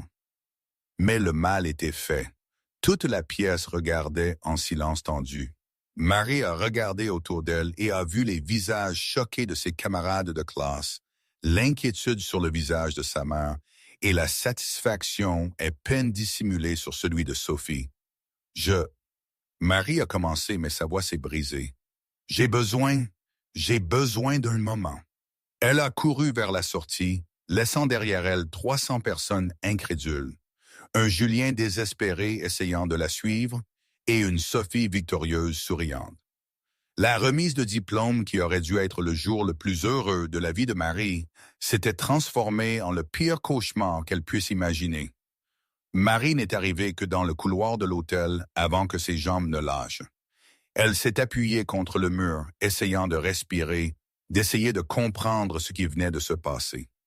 La robe vert émeraude qui l'avait fait se sentir comme une princesse lui semblait maintenant lourde. L'anneau à son doigt semblait lui brûler la peau. Tout ce qui s'était passé au cours des derniers mois a défilé dans son esprit comme un film accéléré. « Marie !» La voix de Julien a résonné dans le couloir. « S'il vous plaît, attendez !» Elle s'est retournée et l'a vu courir vers elle, son costume parfait légèrement de travers à cause de la précipitation. « Non !» Elle a levé la main. « J'ai besoin de temps pour réfléchir. »« Marie, s'il vous plaît, donnez-moi juste 5 minutes. » Il s'est arrêté à quelques mètres, respectant son espace. Les choses ne sont pas ce qu'elles semblent être. Elles ne le sont pas. Elle a laissé échapper un rire amer, parce que tout semblait très clair là-bas. Des documents, des photos, des dates, bien trop spécifiques pour être inventés. Exactement, c'est trop spécifique. Julien a passé une main dans ses cheveux. « Marie, vous me connaissez. Vous savez ce que je suis devenu. Croyez-vous vraiment que je ferais quelque chose comme ça? » Un instant, Marie a hésité. Elle connaissait Julien. Elle avait vu sa transformation, ses efforts sincères pour changer. Mais les preuves, je ne sais plus quoi croire, a-t-elle admis. À ce moment-là, sa mère est apparue au bout du couloir, appuyée sur sa canne, visiblement inquiète. « Marie, ma chérie, qu'est-ce qui se passe? »« Maman. » Marie a commencé, mais a été coupée par des voix fortes venant de la salle de bal. « C'est ça, prouvez-le. » C'était la voix de Sophie. « Si vous n'avez rien à cacher, montrez à tout le monde. » C'est exactement ce que je vais faire. Julien a répondu fermement, sa voix résonnant dans le couloir. Marie, sa mère et même quelques membres du personnel de l'hôtel se sont rapprochés de l'entrée de la salle de bal pour voir ce qui se passait. Julien se tenait au centre de la pièce, tenant son téléphone, maintenant connecté au système de sonorisation de l'hôtel. Sur le grand écran qui avait été utilisé plus tôt pour la présentation de la remise des diplômes, des documents officiels ont commencé à apparaître. « Mesdames et messieurs, » Julien a dit, sa voix forte et claire, « je vais répondre à chacune de ces accusations ici et maintenant. » La première image à l'écran était un document officiel montrant la dissolution d'un partenariat commercial. Ceci est le document officiel prouvant que j'ai mis fin à tous les liens avec Richardson Holdings le 15 mars de cette année.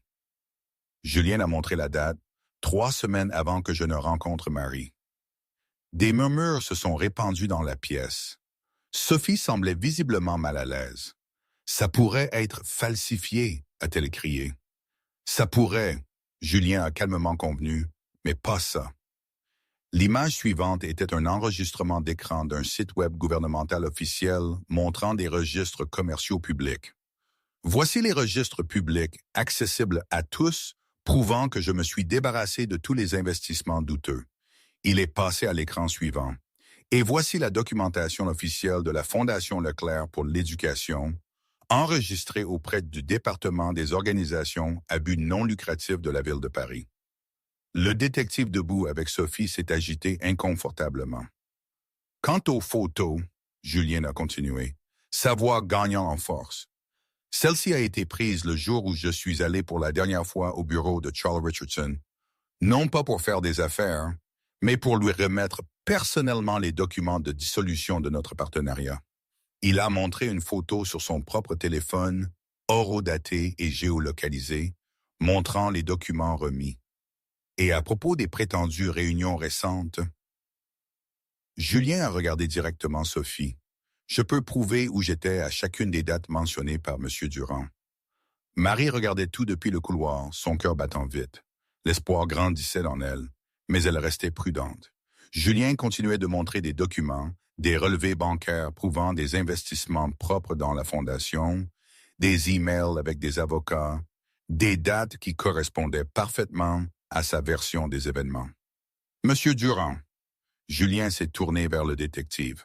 Pourriez-vous expliquer à tout le monde comment vous avez obtenu ces informations apparemment confidentielles? L'homme est devenu rouge. Elles ont été fournies par le client. Et qui était votre client? Je ne peux pas le révéler. Vous n'avez pas besoin de le faire. Julien a eu un sourire froid, parce que je sais déjà. Il a montré une série de messages textes à l'écran entre Sophie et quelqu'un identifié uniquement comme Durand.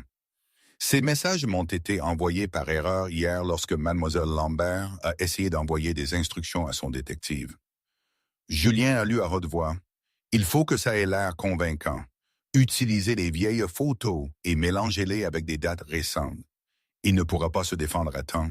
Le silence dans la pièce était assourdissant. Sophie était pâle comme un linge. C'est une invasion de la vie privée, a-t-elle crié. Pas quand les messages sont envoyés à mon téléphone par erreur. Julien a rangé son téléphone. Mesdames et messieurs, tout ce que vous avez vu ici aujourd'hui était une tentative désespérée de nuire à ma réputation et de détruire mon bonheur. Il a regardé directement vers le couloir où Marie se tenait. Marie, il a dit, sa voix plus douce maintenant. Je comprends si vous ne pouvez pas me pardonner de ne pas avoir expliqué cela tout de suite. Je comprends si vous avez besoin de temps pour tout digérer, mais je veux que vous sachiez que chaque mot que j'ai dit sur le changement était vrai. Marie a senti des larmes lui monter aux yeux, non pas de tristesse, mais de soulagement. Il y a une dernière chose, Julien a continué, parlant maintenant juste à elle, que je voulais vous dire aujourd'hui, mais de manière plus privée. Un document de la Fondation est apparu à l'écran. Marie a lu le nom et a senti ses genoux faiblir à nouveau. Fondation Leclerc-Dubois pour l'éducation. Dédiée à la mémoire et à l'exemple de Rosa Dubois, une femme d'un courage extraordinaire qui a élevé une fille remarquable tout en faisant face aux difficultés avec dignité et grâce. Marie s'est couvert la bouche de ses mains. Sa mère assise à côté d'elle a commencé à pleurer. La Fondation porte le nom de votre mère, Marie. Julien a dit, sa voix pleine d'émotion. Parce que c'est sa force et sa dignité qui ont inspiré la femme incroyable que vous êtes devenue. Et c'est cette femme qui m'a appris à être un homme meilleur. Dans la pièce, certaines personnes ont commencé à applaudir. Puis quelques autres se sont joints. Et en quelques secondes, tout le monde applaudissait, tandis que Sophie et son faux détective s'éclipsaient discrètement par la sortie de secours. Marie a regardé sa mère qui a hoché la tête avec un sourire à travers ses larmes. Vas-y, ma chérie, va chercher ton fiancé. Marie est revenue dans la pièce, toujours tremblante d'émotion. Julien l'a vue arriver et est descendu de la petite scène improvisée, la rencontrant au milieu de la piste de danse. « Je suis désolée, elle a dit doucement. Je suis désolée, j'ai douté de vous. » Vous n'avez pas à être désolé, Julien a tenu son visage. Elle était convaincante. N'importe qui aurait eu des doutes, mais je vous connais. J'aurais dû faire confiance à ce que je savais de vous. Marie, vous m'avez rencontré comme un homme arrogant qui essayait de tout résoudre avec de l'argent. Il a souri. Il est logique que vous ayez eu besoin de preuves que j'avais vraiment changé. Et vous l'avez prouvé. Elle a tenu ses mains. Non seulement que vous avez changé, mais que vous avez eu le courage d'affronter tout ça pour moi. Pour nous, Julien l'a tiré plus près. Et pour notre future famille? Notre famille?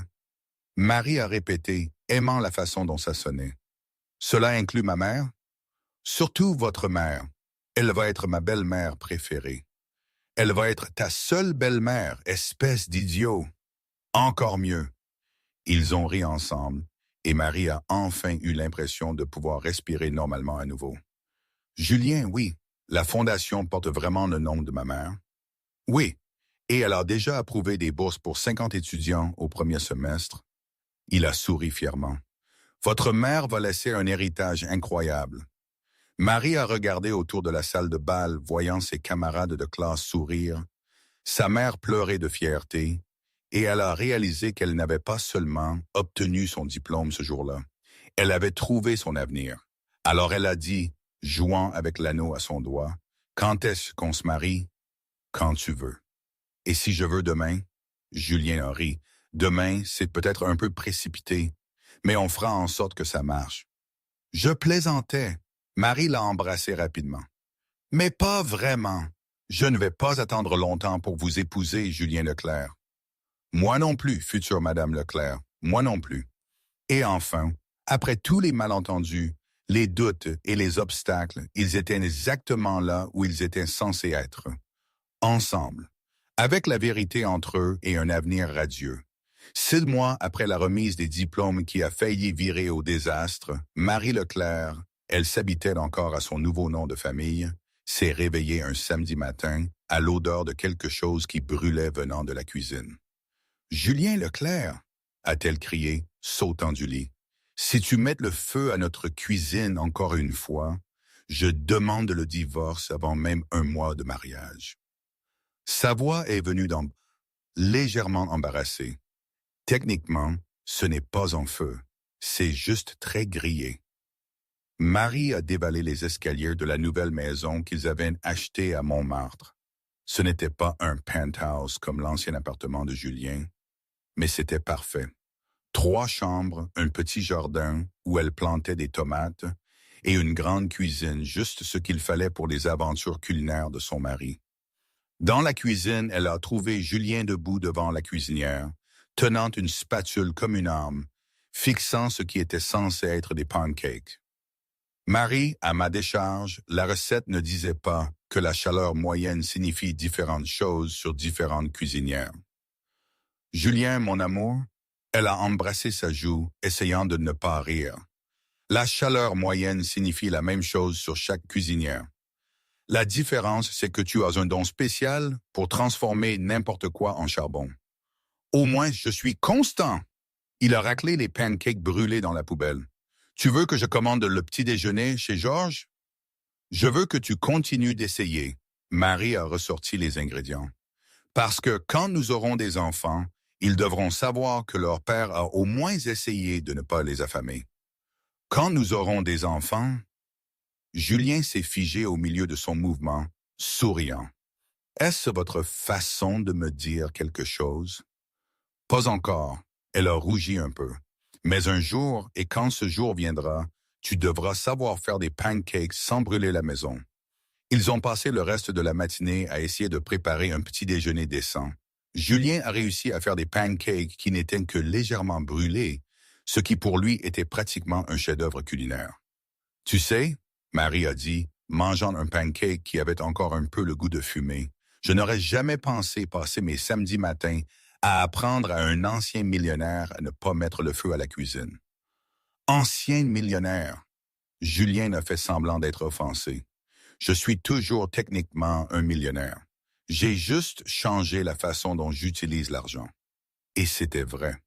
Au cours des 6 derniers mois, Julien avait complètement transformé sa vie. La fondation servait maintenant plus de 200 étudiants. Il avait vendu le penthouse et investi l'argent dans des programmes éducatifs. Et il passait plus de temps dans les écoles publiques que dans les clubs privés. En parlant de la fondation, Marie a essuyé ses mains sur son tablier. Comment s'est passée la réunion hier? Le visage de Julien s'est illuminé. Nous avons approuvé des bourses pour 50 étudiants supplémentaires pour le semestre prochain. Et tu te souviens de Jessica Martinez, cette fille de Marseille que nous avons rencontrée le mois dernier? Celle qui veut être médecin. Elle a été acceptée à la Sorbonne avec une bourse complète. Marie a senti ses yeux se remplir de larmes. C'était le genre d'histoire qui rendait tout le travail utile. C'est incroyable, Julien. C'est juste le début. Il lui a tenu la main. Pierre a dit, « Si nous continuons comme ça, nous pourrions ouvrir un deuxième bureau pour la fondation l'année prochaine. » Marie a regardé son mari parler de la fondation avec une passion qu'elle ne lui avait jamais vue lorsqu'il parlait d'affaires ou d'argent. C'était comme s'il avait enfin trouvé son but dans la vie. « Tu es heureux, n'est-ce pas? » a-t-elle demandé. « Marie, il y a 1 an, je me réveillais tous les jours sans savoir à quoi servait ma vie. » Julien a dit en lui embrassant la main. « Maintenant, je me réveille à côté de la femme que j'aime, dans une maison qui ressemble vraiment à un foyer, et je vais travailler en sachant que je fais vraiment une différence dans la vie des gens. Comment ne pourrais-je pas être heureux? » Cet après-midi-là, ils sont allés rendre visite à la mère de Marie, qui avait déménagé dans un appartement plus agréable et plus accessible à Marseille. Sa santé s'était considérablement améliorée depuis qu'elle avait commencé à recevoir un traitement approprié. Alors, Madame Dubois a dit en leur servant le thé à tous les deux, « Quand est-ce que j'ai des petits-enfants? »« Maman. » Marie a failli laisser tomber sa tasse. « Quoi? Je suis une femme de 62 ans qui a failli mourir. J'ai gagné le droit d'être impatiente d'avoir des petits-enfants. » Julien a gloussé. « Madame Dubois, je vous promets que quand nous serons prêts, vous serez la première à le savoir. » Qu'est-ce que vous attendez, vous deux? Un signe du ciel? Nous attendons que je puisse cuisiner sans surveillance. Julien a répondu. Je ne peux pas risquer de mettre des enfants en danger. Pour l'amour du ciel. Madame Dubois a secoué la tête. Je peux t'apprendre à cuisiner en 2 semaines. Problème résolu. Marie et Julien ont échangé des regards amusés. Au cours des derniers mois, Madame Dubois était devenue non seulement sa belle-mère, mais aussi une sorte de seconde mère pour Julien. Elle était la seule personne qui pouvait lui faire suivre des ordres sans discuter. 2 heures plus tard, sur le chemin du retour en métro, Julien était maintenant pratiquement un expert des transports en commun. Marie a posé sa tête sur l'épaule de son mari. « À quoi penses-tu? » il a demandé. « Juste à quel point tout a changé. » Elle a dit, regardant par la fenêtre du train. « Il y a 1 an, je nettoyais ton penthouse et tu ne connaissais même pas mon nom. » « Je connaissais ton nom. »« Non, tu ne le connaissais pas. »« Eh bien, j'étais sur le point de le découvrir. » Marie a ri. « Julien, tu m'as appelé la nouvelle pendant 2 semaines. » À ma décharge, je traversais une crise existentielle. Et maintenant, je sais exactement qui je suis, il a dit, embrassant le sommet de sa tête. Je suis l'homme assez chanceux pour être marié à la femme la plus incroyable de Paris. Juste Paris, a-t-elle taquiné. Du monde entier, mais je ne veux pas que ça te monte à la tête. Trop tard, Marie a souri. C'est déjà fait. 2 ans plus tard, après le mariage, par un matin pluvieux d'octobre, Marie était dans la cuisine à faire du café quand elle a senti des bras familiers s'enrouler autour de sa taille. « Bonjour, Madame Leclerc », a chuchoté Julien à son oreille. « Bonjour, Monsieur Leclerc ». Elle s'est retournée dans ses bras. « Alors, Ça fait quoi d'être père depuis exactement 3 semaines? Terrifiant, il a admis. Hier, j'ai essayé de changer la couche de Luca et j'ai presque dû appeler les pompiers. C'est juste une couche de bébé, Julien, pas un feu de joie. Pour moi, tout ce qui implique de plier du tissu dans une forme spécifique est un défi d'ingénierie. Ils ont ri doucement, faisant attention à ne pas réveiller le bébé qui dormait dans la pièce voisine. Luca Leclerc était venu au monde 3 semaines plus tôt, un bébé en bonne santé avec les yeux verts de sa mère et la détermination têtue de son père. Julien avait pleuré plus que Marie pendant l'accouchement et depuis, vivait dans un état d'admiration constante pour son fils. Tu sais ce qui est drôle? Marie l'a demandé, se blottissant dans les bras de son mari. Quoi? Si quelqu'un m'avait dit il y a 2 ans que refuser l'offre d'un millionnaire pour du champagne cher changerait toute ma vie, j'aurais pensé qu'ils étaient fous. Et si quelqu'un m'avait dit qu'une employée qui comparait mon champagne à de l'eau pétillante deviendrait ma femme et la mère de mes enfants, je l'aurais fait interner. Mais c'est exactement ce qui s'est passé. C'est exactement ce qui s'est passé. Julien a acquiescé. Et tu sais quelque chose, Marie? Quoi? Le champagne a toujours le goût d'eau pétillante. Marie a éclaté de rire. Je n'arrive pas à croire que tu aies admis ça. J'admets tout à toi. Même que tes œufs brouillés sont meilleurs que les miens. Mes œufs brouillés sont bien meilleurs que les tiens. Ce n'est pas une admission. C'est un fait scientifique. À ce moment-là, ils ont entendu le bébé pleurer dans la pièce voisine. « Je vais y aller », a dit Julien. « Non, laisse-moi. Tu as géré le corps de 2 heures du matin. Allons-y ensemble. » Ils sont allés ensemble dans la chambre du bébé, qui était simple mais décorée avec amour. Julien a pris Lucas et le bébé a arrêté de pleurer immédiatement. « Il t'adore », Marie a dit souriant. « C'est parce que nous sommes pareils, 2 hommes assez chanceux pour t'avoir dans nos vies. » Marie a regardé son mari tenant leur fils et son cœur s'est rempli d'un bonheur si profond que ça en faisait presque mal. Julien a dit « Merci. » Pourquoi? Pour avoir prouvé que les gens peuvent vraiment changer. Pour m'avoir montré que les contes de fées existent. Ils ne sont juste pas ceux à quoi on s'attend. Marie, c'est toi qui as changé ma vie, Julien a dit en berçant doucement le bébé. Tu m'as appris que la vraie richesse n'a rien à voir avec ce qu'il y a en banque. Et tu m'as appris que parfois, ça vaut le coup de donner une seconde chance à quelqu'un. Même quand ce quelqu'un a presque brûlé la maison en essayant de faire frire un œuf. C'est exactement pourquoi, Marie a dit en embrassant son mari et son fils. Cela signifie que nous aurons toujours des histoires amusantes à raconter. Ce matin-là, pendant qu'il prenait le petit déjeuner avec Lucas, endormi dans les bras de Julien, Marie a regardé autour de la cuisine de leur petite maison de Montmartre. Il n'y avait pas de marbre italien ou de lustre fantaisiste, mais il y avait quelque chose de bien plus précieux. L'amour, le rire et une famille construite sur la confiance et la croissance mutuelle. Et alors que le soleil du matin entrait par la fenêtre de la cuisine, illuminant une famille qui s'était réunie de la manière la plus inattendue, Marie savait qu'ils avaient trouvé quelque chose que l'argent ne pourrait jamais acheter.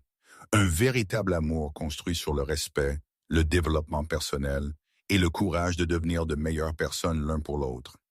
C'est compliqué, la vie. C'est plein de virages qu'on n'imagine pas. Et je ne sais pas toujours où ça nous mène, mais avec lui, je crois que ça ne peut être qu'un chemin intéressant. Et toi, qu'en penses-tu? Ça fait 1 an qu'on s'est mariés et c'est toujours le chaos doux. Est-ce que c'est ça la vraie vie? Je crois bien que oui.